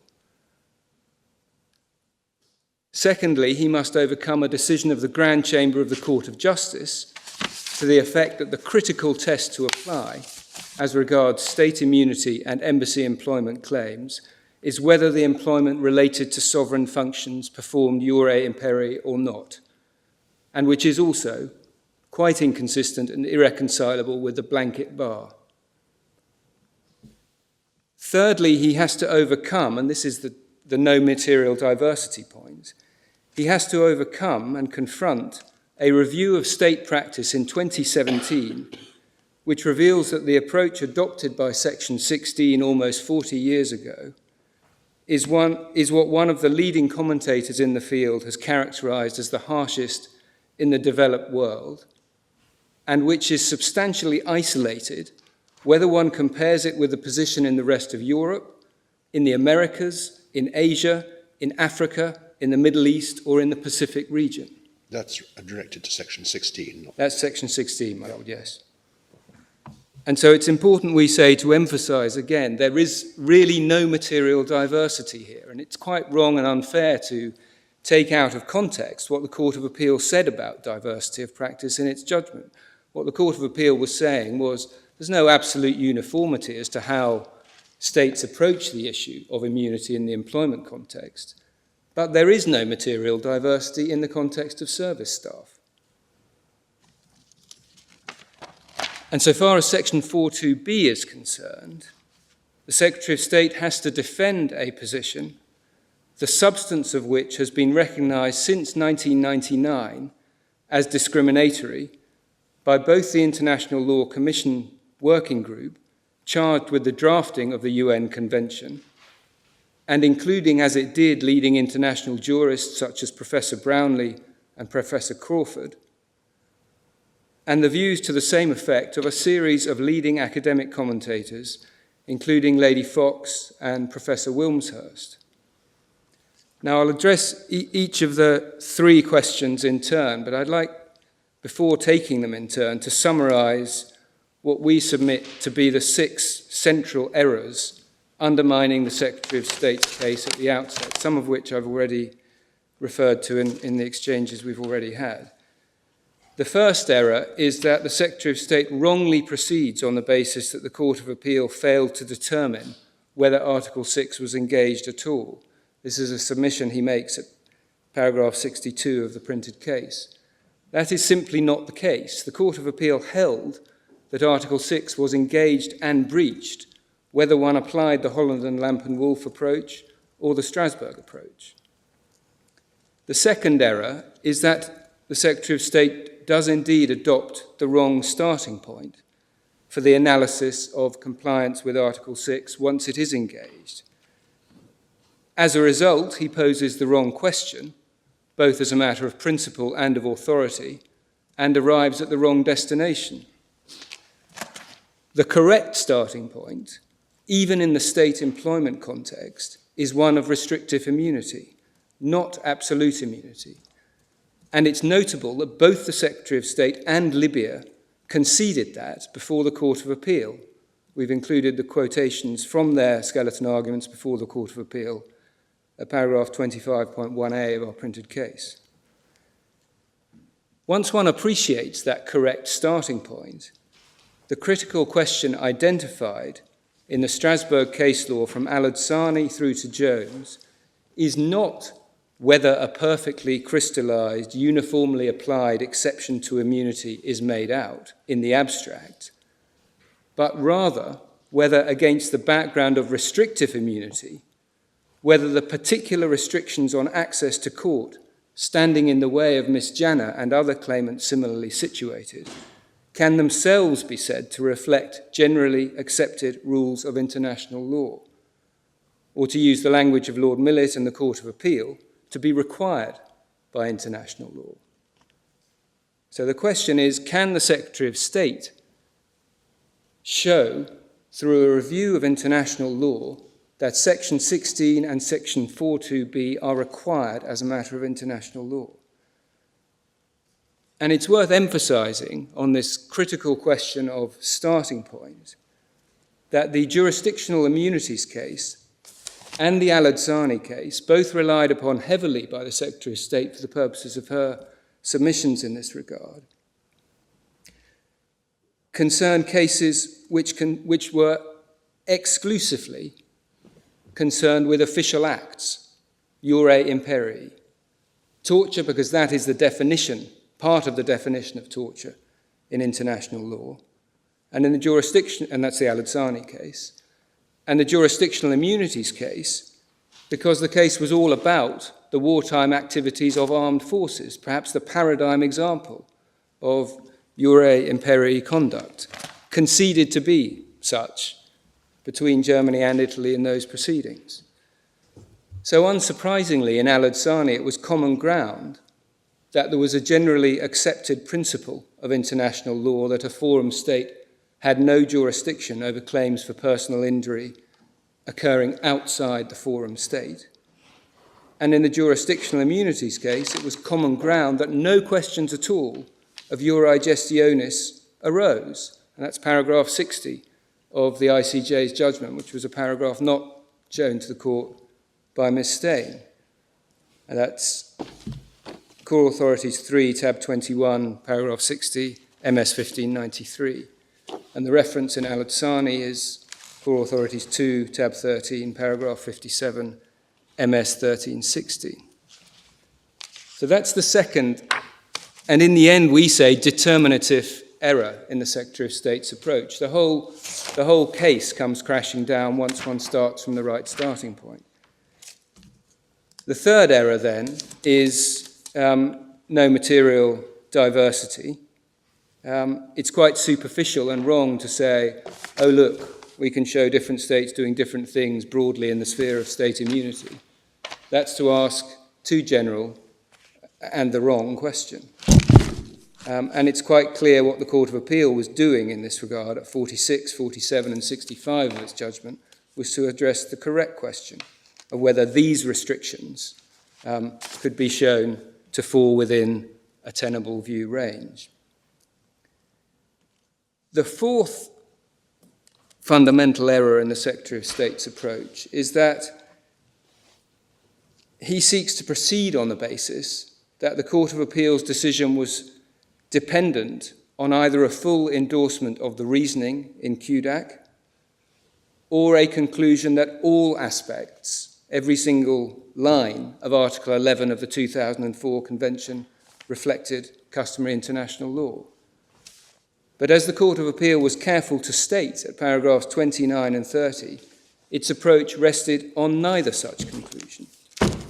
Instead, it asked the more precise, and indeed the only relevant question, whether Section 16 and Section 42b could be said, even applying a margin of appreciation, to be required by international law. And it answered the question in the negative in relation to each section. The fifth error, and this goes particularly to Section 42b, is that the Secretary of State places excessive weight on the 1972 Basel Convention for the purposes of his margin of appreciation tenable view case in relation to that section. He does so, quite understandably, because the Basel Convention contains a provision which is the direct analogue of Section 42b. And he says that it follows that it must therefore be within the range of tenable views. On analysis, we say that convention provides no material support to the Secretary of State.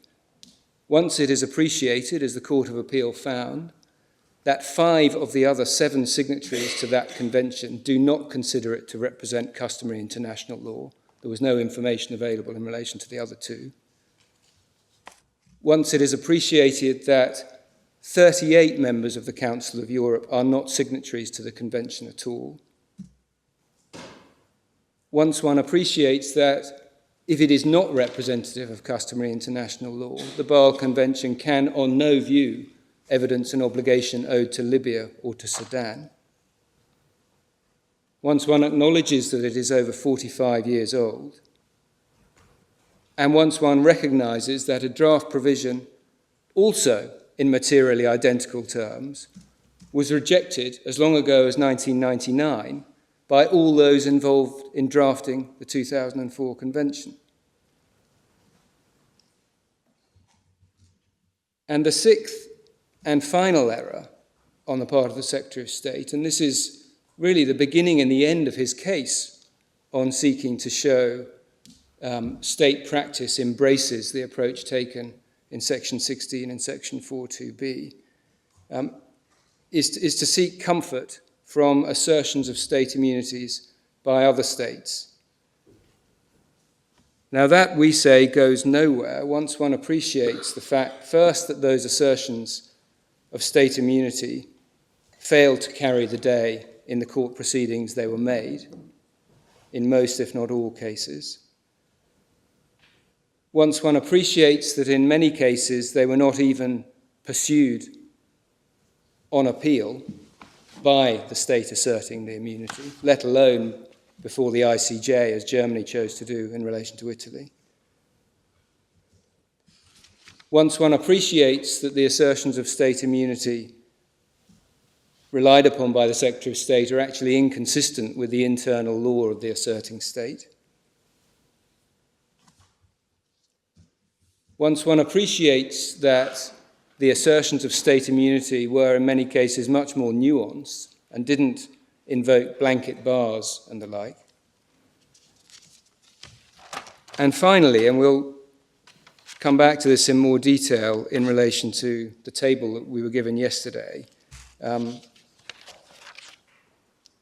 that table, setting out the Secretary of State's best case on state practice of assertions of immunity, shows only 2 instances of a state asserting immunity in respect of an individual working at a similar level to Miss Janah.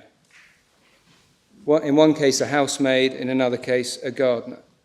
And in both of those cases, the Secretary of State's own table shows that having lost at first instance on the question of immunity, the state did not appeal further. So it's a pretty thin reed to base a state practice on, to establish a requirement in international law for Section 16 and Section 42b. So with that introduction, my lords, my lady, I'd like to take the 3 questions in turn and deal with engagement first. This is dealt with by the Court of Appeal at paragraph 16 to 17 in the Secretary of State's printed case at 43 to 79 and in our printed case at 11 to 16. Now, the Court of Appeal at 16 to 17 fully acknowledged that there was conflicting authority as to how to go about answering this question, referring to Holland and Wolff and to the chain of Strasbourg cases beginning with Al-Adsani at the Strasbourg level. We make three core points on this issue of engagement. Firstly, it is not, in fact, strictly necessary, as appears in the light of Ms. Staines' oral submissions, for the correct approach to be determined on this appeal. Because on the facts of this case, Article 6 is engaged whether one applies the domestic law approach, first articulated by Lord Millet in Holland, or the Strasbourg Court's approach first set out in Al-Adsani. And this is the point we make at 13.1 to 6 of our printed case. The second core point is that if it is necessary for the court to resolve the point as to which approach to follow, then given the clarity and consistency of the Strasbourg case law, including a series of Grand Chamber decisions, including in the face of the express citation of Holland and Lampen-Wolff, it is the Strasbourg approach which has to be followed on the authority of Chester. And thirdly, so far as Article 47 is concerned, and Ms. Stain didn't address this orally, but it appears to be conceded in the printed case of the Secretary of State at footnote 5, that Article 47 is engaged in any event.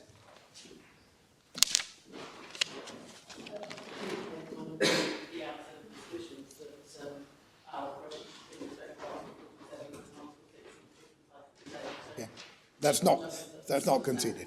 Okay. Thank you very much.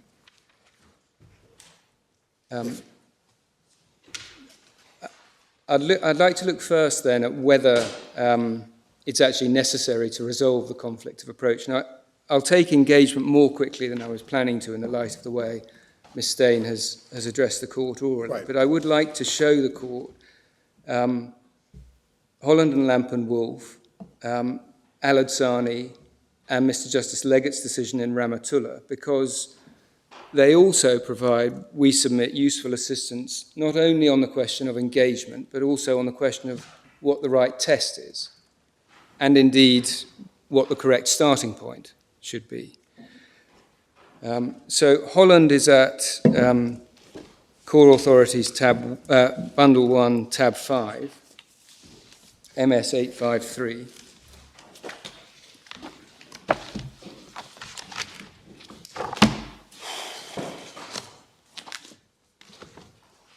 In that case, an employee of the United States government was held to have immunity from suit at common law in relation to libel proceedings brought against him in respect of a memorandum written in his capacity as Education Services Officer at a military base.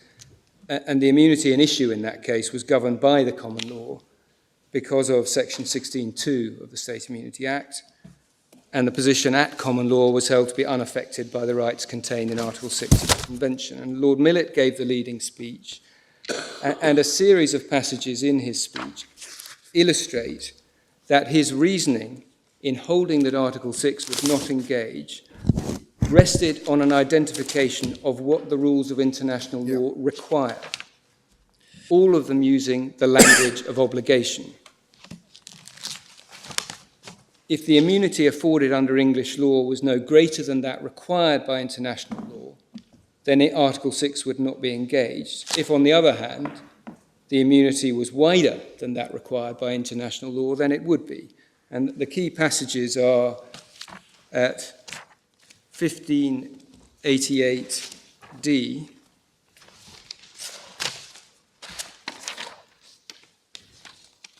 Yeah.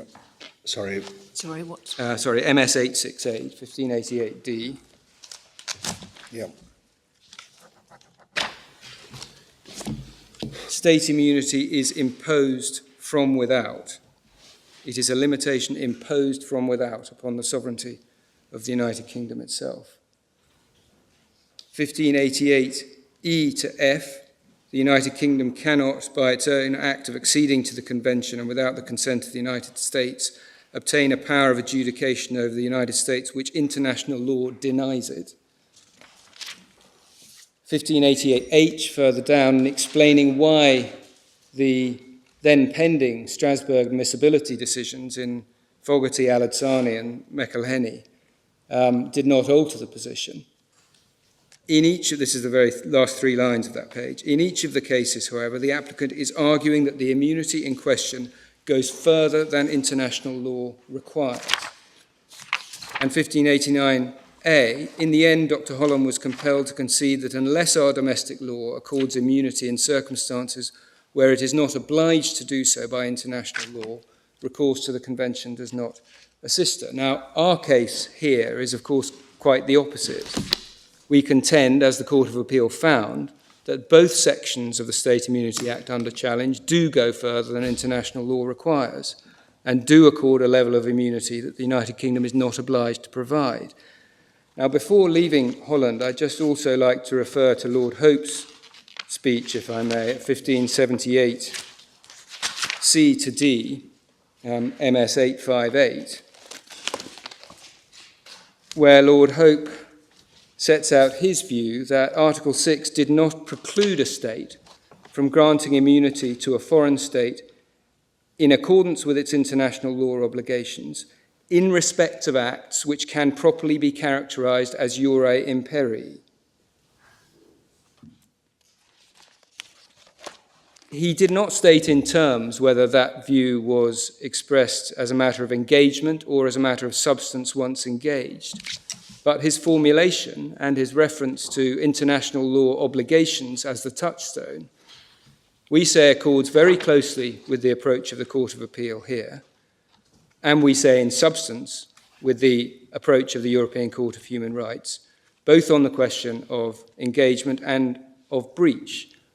And it's also worth noting and emphasising that Lord Hope's starting point was not that states enjoyed absolute immunity, but rather that they enjoyed immunity for acts properly characterised as sovereign.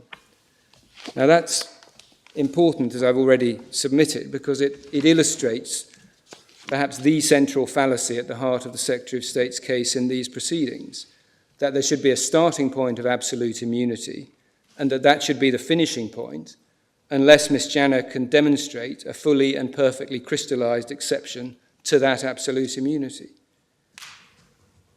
The general starting point of the law of state immunity in 2017 is that there is a rule of customary international law which requires states to accord each other immunity from the jurisdiction of their domestic courts in respect of their sovereign acts.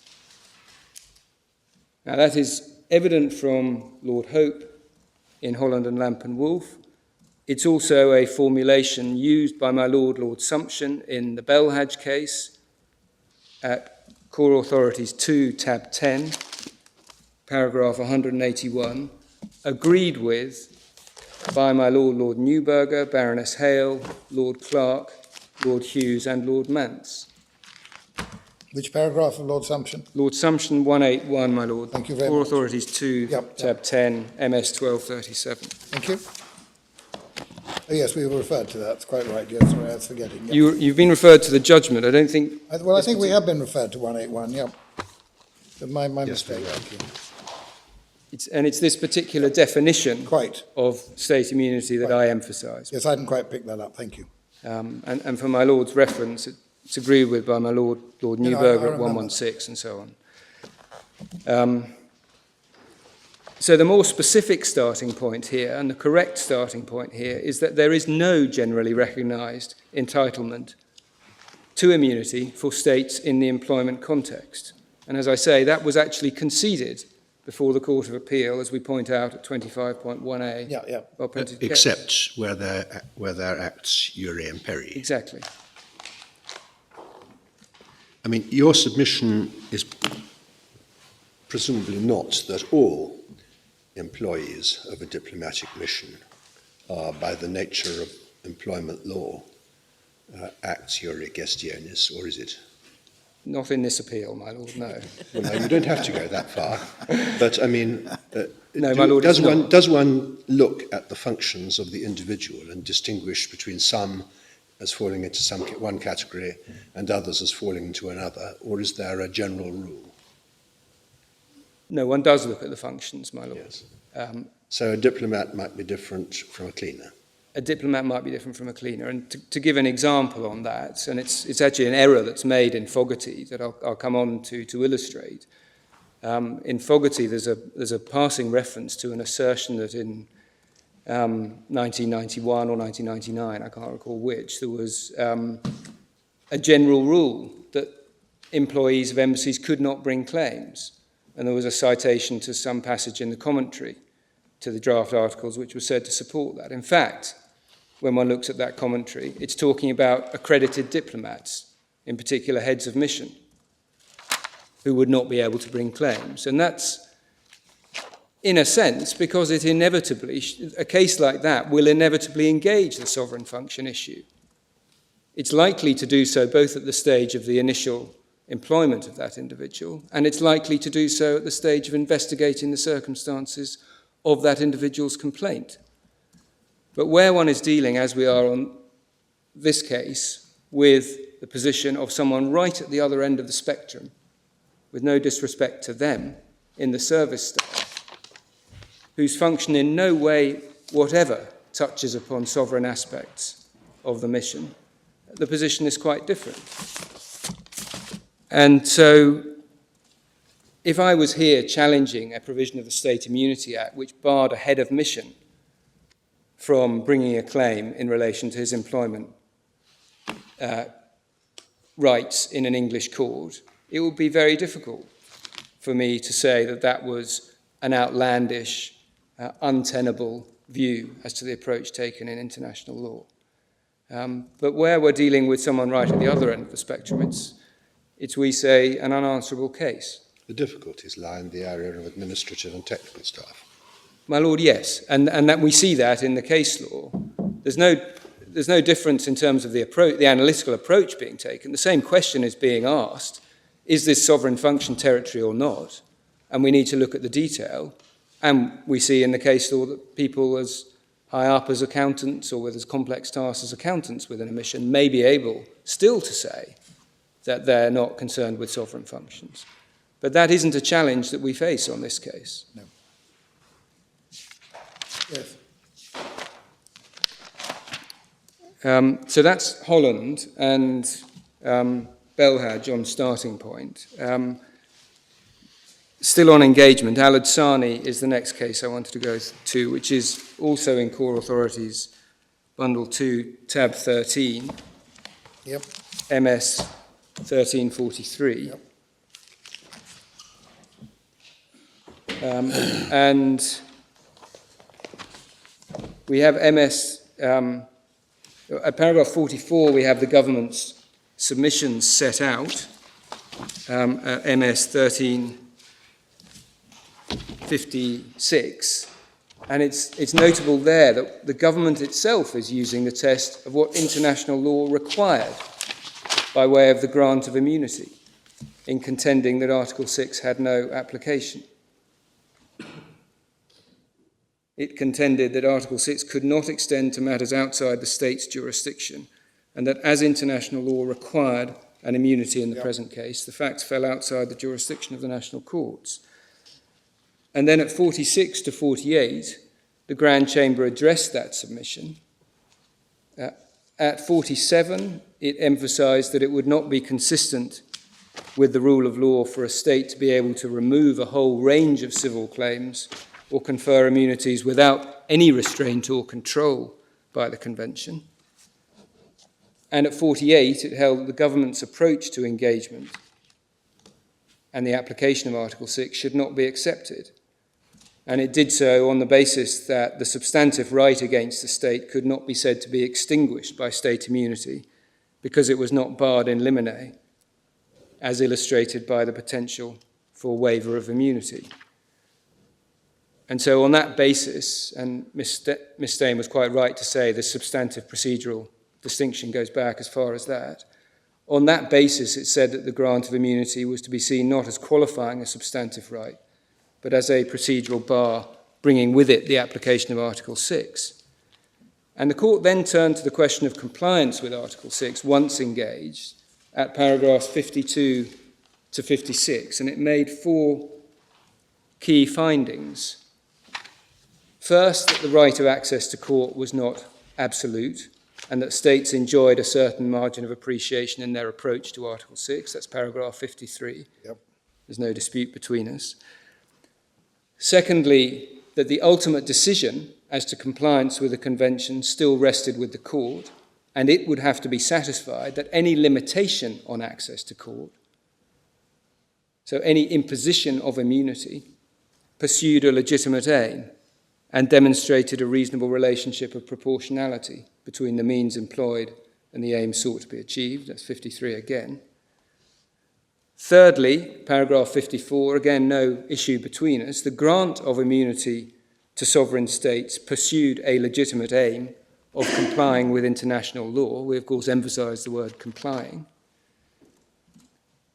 Yes. And fourthly, and this appears to be where we take a diverging view as to what the guidance from Strasbourg says.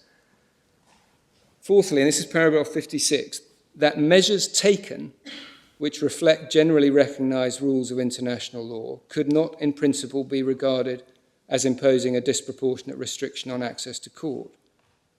And so the focus, we say quite clearly here and right through the rest of the Strasbourg case law, is on what the court was describing as restrictions on access or limitations generally accepted by the community of nations as part of the doctrine of immunity. So to anticipate the point here, the key question is whether the restrictions or limitations imposed by the State Immunity Act and under challenge on this appeal reflect generally recognised rules of international law, and whether those restrictions on access to court can be said to be generally accepted by the community of nations as part of the doctrine of state immunity. And the Secretary of State, as we'll see when we look at the state practice, gets absolutely nowhere near satisfying either of those formulations.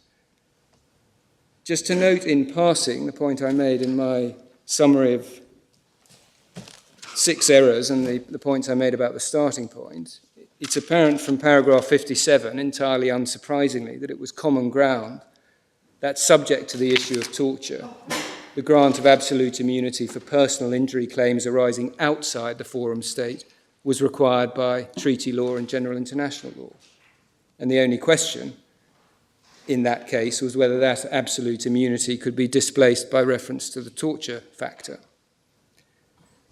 And the core conclusion that the court ultimately reached was then set out at paragraph 66, namely that the State Immunity Act's grant of immunity in that case was not inconsistent with those limitations on access to court generally accepted by the community of nations as part of the doctrine of state immunity. Now, against that background, and we see that emphasis on measures taken and whether those measures are required by international law reflected in every single one of the subsequent Strasbourg decisions. Against that background, it was entirely unsurprising and correct that the Court of Appeal at paragraph 15 summarised the approach of the Strasbourg Court as being to treat Article 6 as being engaged whenever a claim of state immunity was invoked to bar substantive proceedings, and to then test the questions of legitimate aim and proportionality by reference to a single question, namely whether the measures taken reflected generally recognised rules of international law. On this narrow question of engagement, the Court of Appeal at paragraph 15 also cited 8 cases from Strasbourg, beginning with Al-Adsani and ending with Jones, where its approach to engagement had been set out. As we've pointed out at paragraph 14.1 of our printed case, by the time that came to be written, the list had extended to 9 with the decision of Radunovic in October 2016, and since then it's extended to 10 with the addition of the Naku decision in Supplementary Authorities Bundle 22, tabs 261. Yep.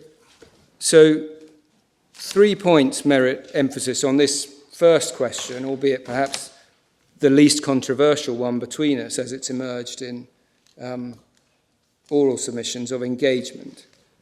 Firstly, the Strasbourg Court's approach includes 5 Grand Chamber decisions: Al-Adsani, McElhenney, Fogarty, Kudak, and Sabah el-Lail.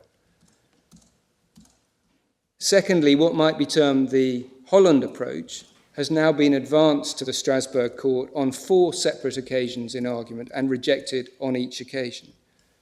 That's Al-Adsani, paragraph 44, MS 1356, McElhenney, paragraph 21, MS 3785, Fogarty, paragraph 22, MS 1379, and Jones against the UK, paragraph 162, MS 1499. And it's worth perhaps emphasising, so far as Jones is concerned, the most recent of those examples is concerned, that the government expressly invited the court to revisit the Al-Adsani approach, having expressly cited the observations of Lord Millett in Holland and their approval by Lord Bingham and Lord Hoffman in Jones at the domestic level.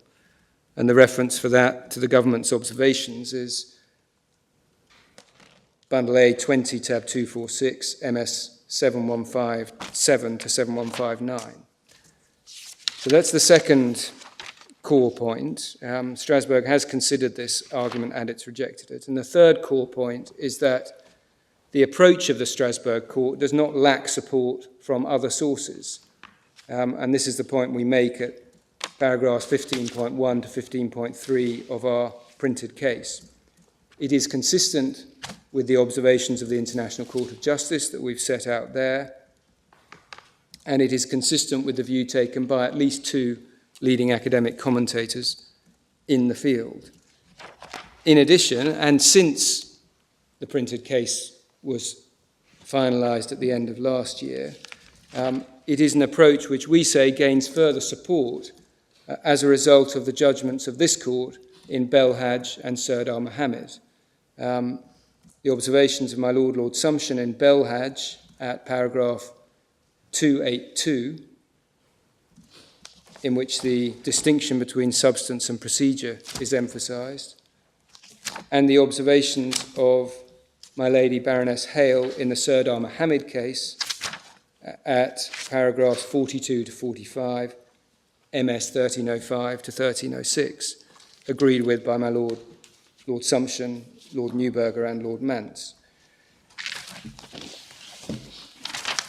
The third and final case I wanted to refer to on the question of engagement is, as I said earlier, the decision of Mr. Justice Leggett at first instance in the Ramatullah case, and which we've set out in our printed case at paragraph 13.5. Yep.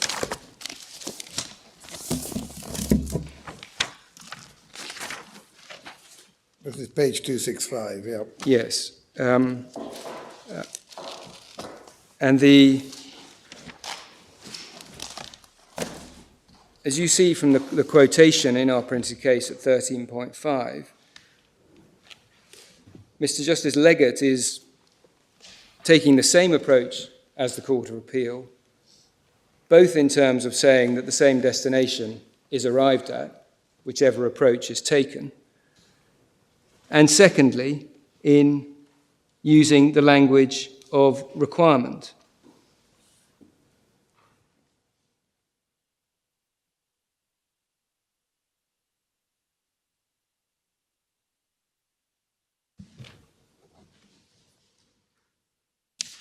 Yeah.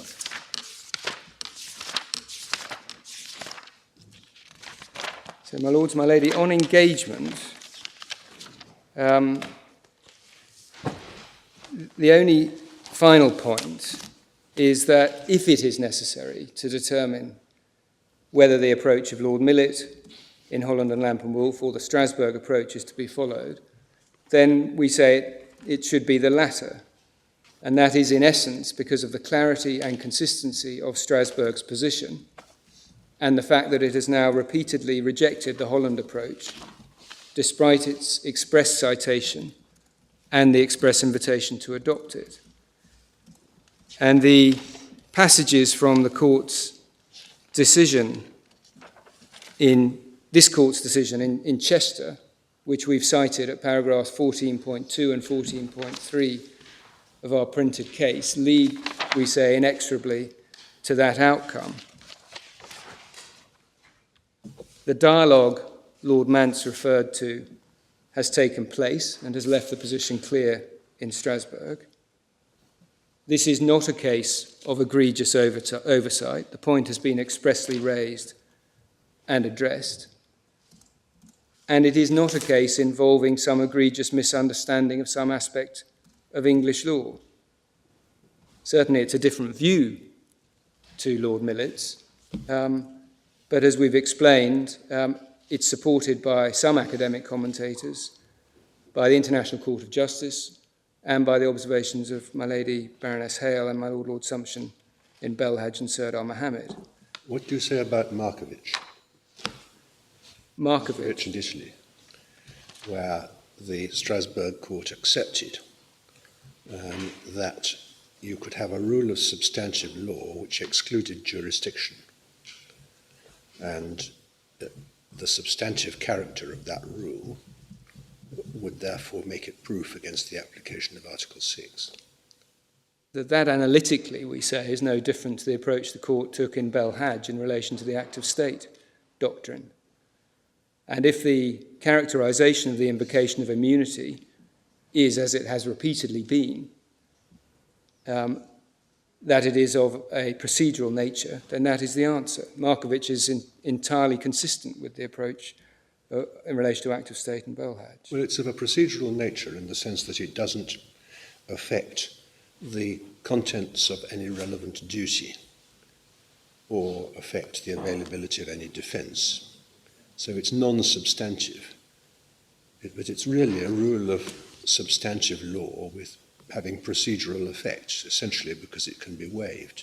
Maybe that the difference with Markovic is that the Italian courts just didn't have jurisdiction, waiver or none. I think that must be right, my Lord, as with Act of State, properly so called. If it's non-justiciable, it's non-justiciable, and you can't confer jurisdiction by a waiver. Now, the only additional argument that was deployed yesterday and again this morning in this regard to suggest that this so far fruitless dialogue should be continued was that the International Court of Justice's jurisdictional immunities case had somehow altered the landscape dramatically, and because it came after the Strasbourg decisions, particularly the Grand Chamber decisions, the Strasbourg court should be given a chance to look at that. And the particular passage relied upon was in the jurisdictional immunities case at tab 21 of Core Bundle 3. Yes. And MS 1613, paragraph 106.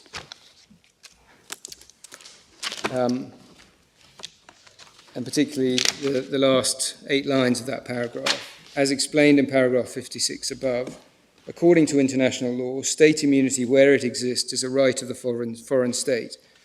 In addition, national courts have to determine questions of immunity at the outset of the proceedings before consideration of the merits.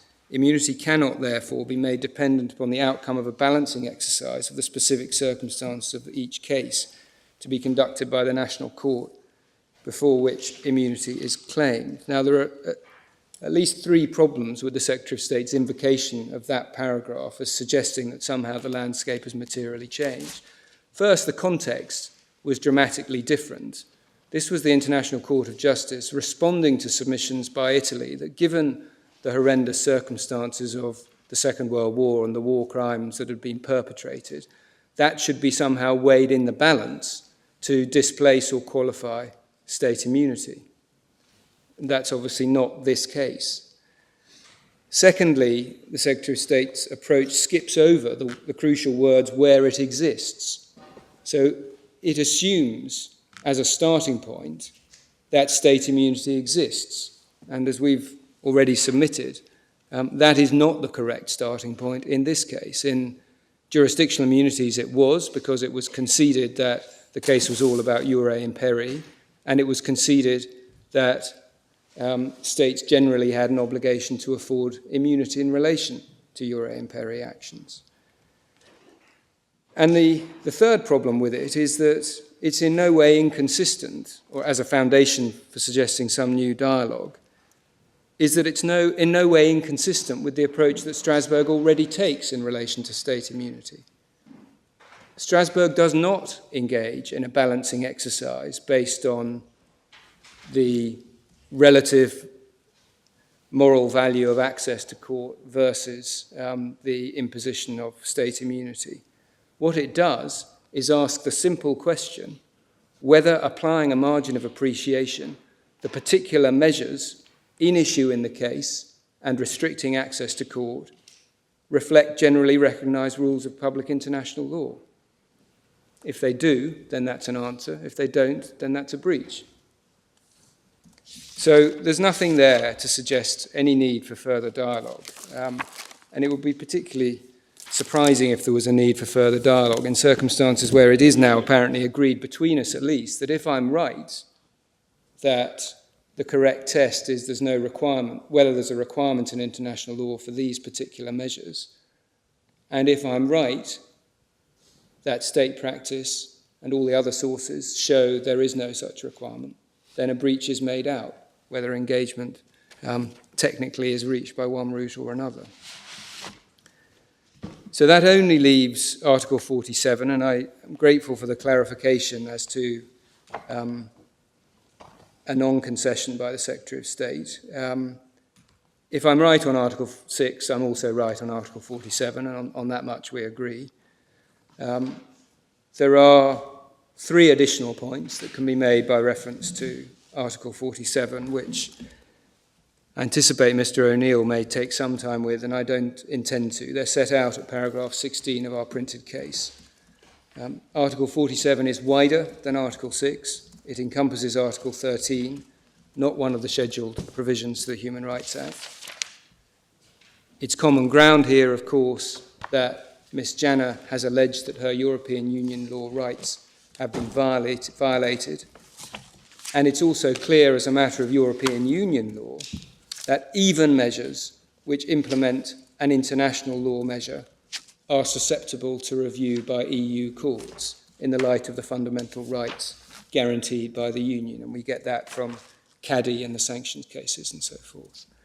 But as I say, we are, with respect, clearly right on Article 6, and we're therefore also clearly right on Article 47. And that takes me then to the second and the third questions, which are the really material ones in determining the outcome on this appeal. Firstly, the test to be applied, and secondly, how Section 16 and Section 4.2b measure up once that test has been correctly identified. Now, on the first of those questions, the Secretary of State's submissions are set out at paragraphs 80 to 96 of his printed case, and our submissions are at paragraphs 17 to 25. And the Court of Appeal's key reasoning on this aspect of the case is set out at paragraph 20 of the Court's judgment.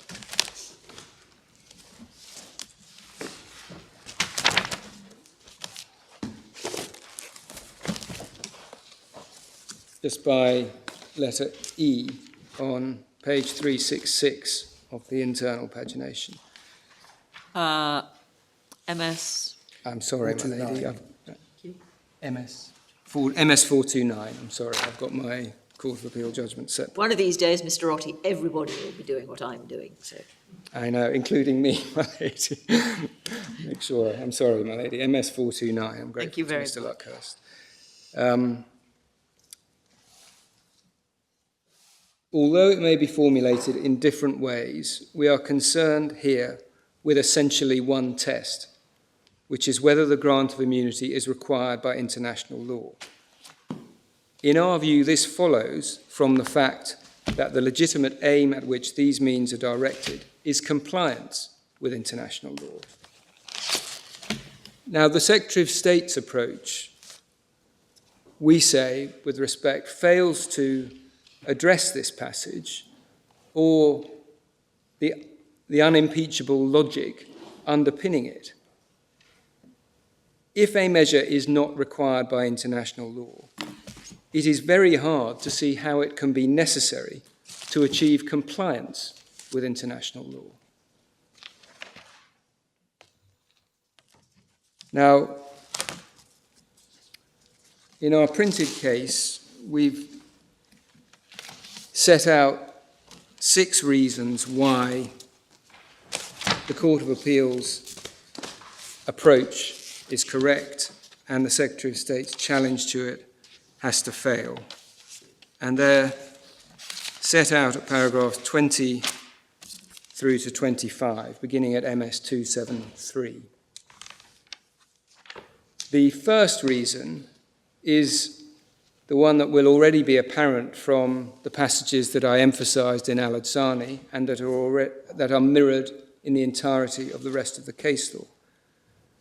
The Strasbourg case law has consistently emphasised that the legitimate aim of measures granting state immunity is compliance with international law.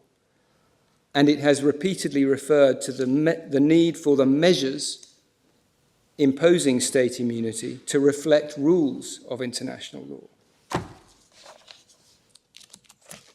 The second reason is that it then follows, as I've just submitted, as a matter of both language and logic, that the Court of Appeal's test was appropriate. It's very hard, we say, to see any meaningful distinction between a measure which reflects generally accepted rules of international law and a measure which is required by international law. And the distinction is, with respect, we say, entirely semantic. It's also the case, of course, that Lord Millett had no difficulty with the language of requirement in the Holland case, language itself commended to the Strasbourg Court by the Secretary of State, or by the United Kingdom, I should say, for other purposes. And the European Court has itself used the language of requirement in a more recent decision referring to the state immunity line of cases, as we've pointed out at paragraph 21. The third point, this is paragraph 22, the Secretary of State's suggestion that the Court of Appeal's approach was too prescriptive and not sufficiently open-textured, as the Secretary of State puts it, ignores the margin of appreciation that the Court of Appeal applied. That allowed for entirely ample room for manoeuvre. The fourth point, and this is paragraph 23 of our printed case, that margin of appreciation was, if anything, generous, given the various factors we've set out at paragraph 23. It was generous because of the importance of the right at issue, the right of access to court. It was generous because of the very high level of European consensus and the recognition consistently in the case law from Strasbourg that there will be a narrowed margin of appreciation in the presence of such a consensus. It was generous because of what we say is the court's significant institutional competence as compared with that of the executive or parliament in determining the state of international law, the key question on the appeal. It was generous, this is 23.4, because of the absence of any actual evidence from the Secretary of State 40 years on, after the State Immunity Act was enacted, as to whether it does today actually, in the Secretary of State's view, reflect international law. And it was passed over in argument, but it's perhaps worth recalling that the United Kingdom actually signed the 2004 Convention as long ago as 2005. It hasn't ratified it, It started a consultation exercise in 2005 as to whether it should ratify, and we know nothing about the fate of that exercise. It was generous, and this is the fifth point, because of the discrimination context, which I'll come on to, of course, in detail for the purposes of section 4.2b. And it was generous because of the EU context and the requirement of the EU courts for close scrutiny and for a determination, as we'll see from Mahamdir, and we say as a matter of binding authority, that the key question is whether a claim concerns a sovereign act or not.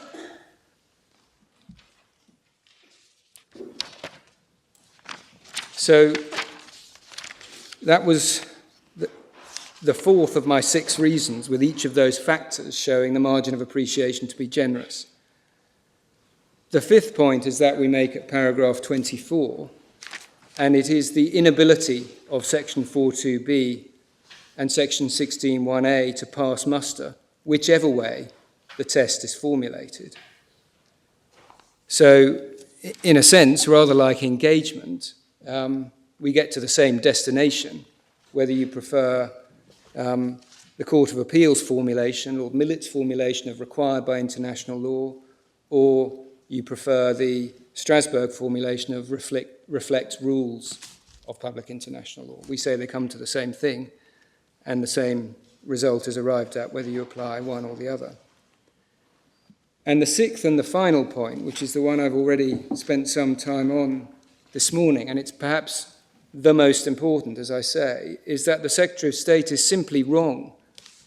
This is paragraph 25, simply wrong to suggest that the appropriate starting point for the analysis in this case is one of absolute immunity, and that Ms. Janah fails unless she can show a specific exception to that immunity has now crystallised in international law.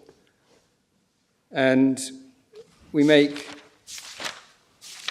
4 points, I think it is, on that, at paragraph 25.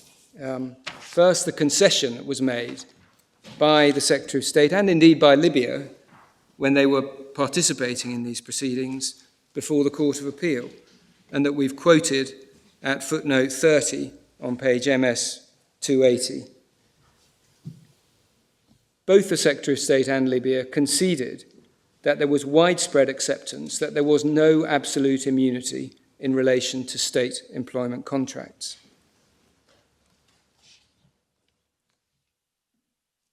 The second point, at 25.1b, the Secretary of State's approach instead now is to proceed on the basis that restrictive immunity is not now the rule.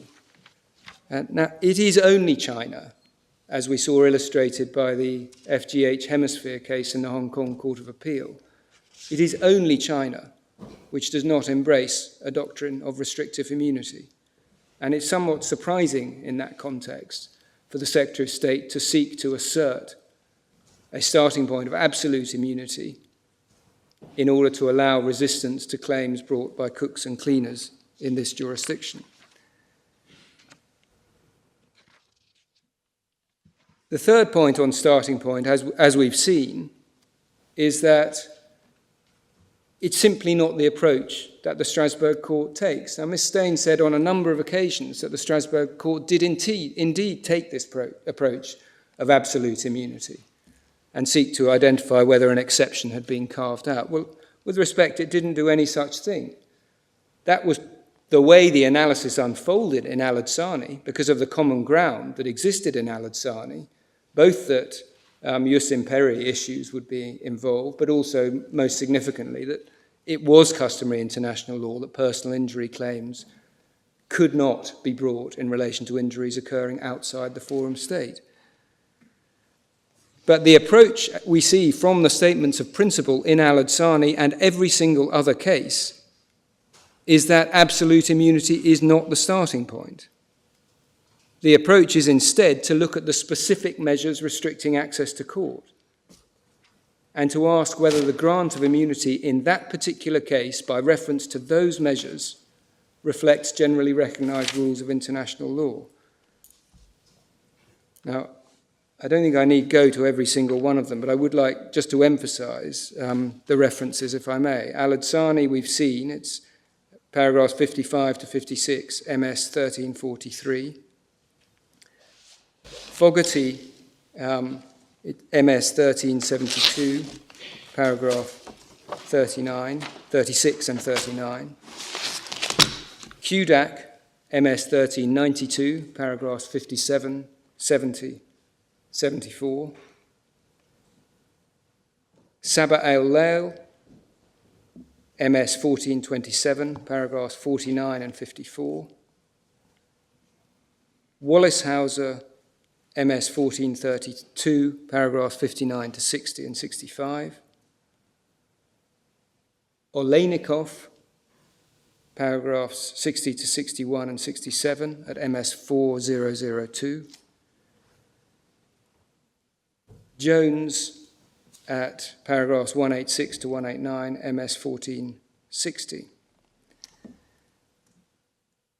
And Radunovich, MS 1518 at 41, 64, 68 to 69, and 74.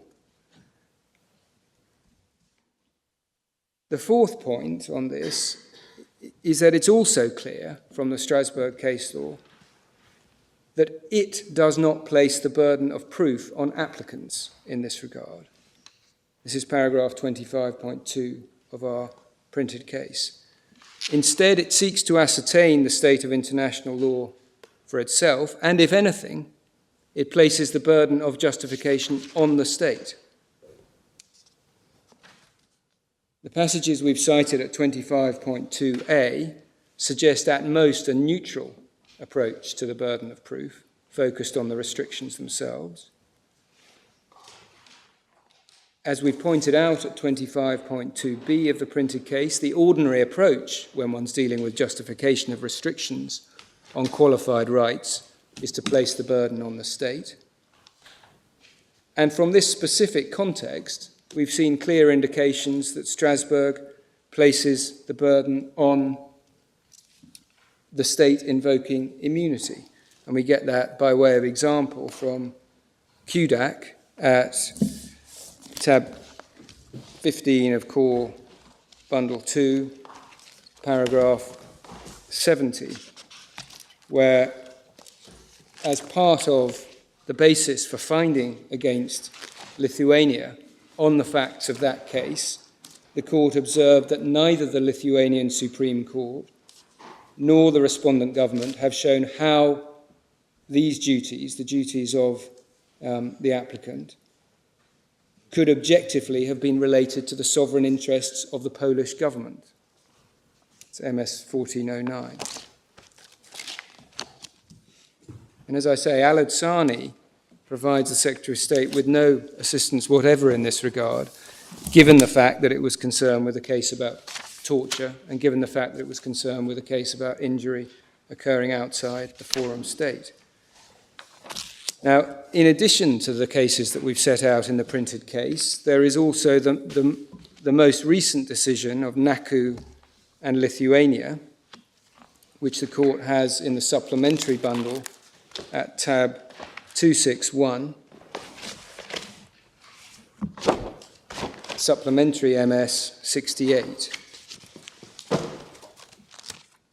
And the case concerned a claim brought by the applicant against the Swedish embassy in Lithuania. And she was not a member of the service staff, but she was a cultural information and press officer who'd also worked as a receptionist and a translator. And the Lithuanian courts had rejected her claim on state immunity grounds, and following the approach in Kudak, the European Court found a violation of Article 6 by reference to the domestic court's failure to analyse the precise nature of the applicant's functions in order to determine whether in reality she performed specific duties in the exercise of governmental authority. We get that from paragraphs 86 and 95. There are a few further points which merit emphasis from this judgment. First, the Swedish government, the defendant state, did not seek to support a finding of absolute immunity by reference to the fact that the employment was by the embassy. It sought, unsuccessfully as it turned out, to uphold immunity by reference to the fact that the applicant was claiming reinstatement, and the nature of her employment did involve the exercise of governmental authority. We get the Swedish government's position at 71 to 72. Secondly, the court's approach was to address each provision of Article 11 of the 2004 Convention, point by point, in order to determine whether immunity applied. We get that from 86 and 90 to 93. Thirdly, the court did not consider inclusion of a claim to reinstatement to be fatal to the applicant by reference to Fogarty in circumstances where the case concerned a current employee and where Lithuanian law allowed for the payment of compensation in lieu of reinstatement, paragraph 92. And fourthly, back to the burden of proof, the court treated the respondent state as bearing the burden of proof and being required to show an objective and specific link between the applicant's functions and the sovereign interests of Sweden, and that we get from paragraphs 93 to 94. So everything in the Strasbourg case law is consistent with and supports the approach of the Court of Appeal. There is not a sliver of difference between the test as formally articulated in Strasbourg and the test of required by international law identified by the Court of Appeal.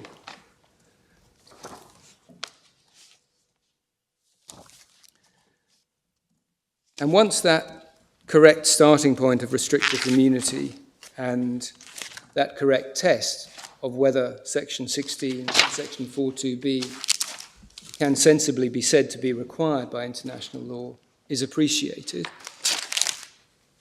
the answer inevitably follows that they cannot be.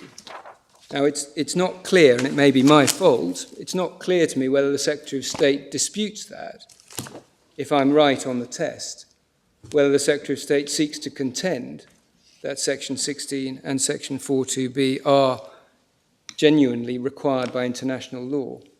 She does appear to do so in relation to Section 42B at least, but the position in relation to Section 16 is less clear. Now, I'm going to go on to the major exercise of addressing both of those sections and the different sources of international law, which show unequivocally that neither is required by international law. That'll take me more than 1.5 minutes, so I don't know whether that's an appropriate moment, my Lord. How are we doing in terms of time? I'm going more quickly than I'd anticipated, so no threat to the timetable as currently stands.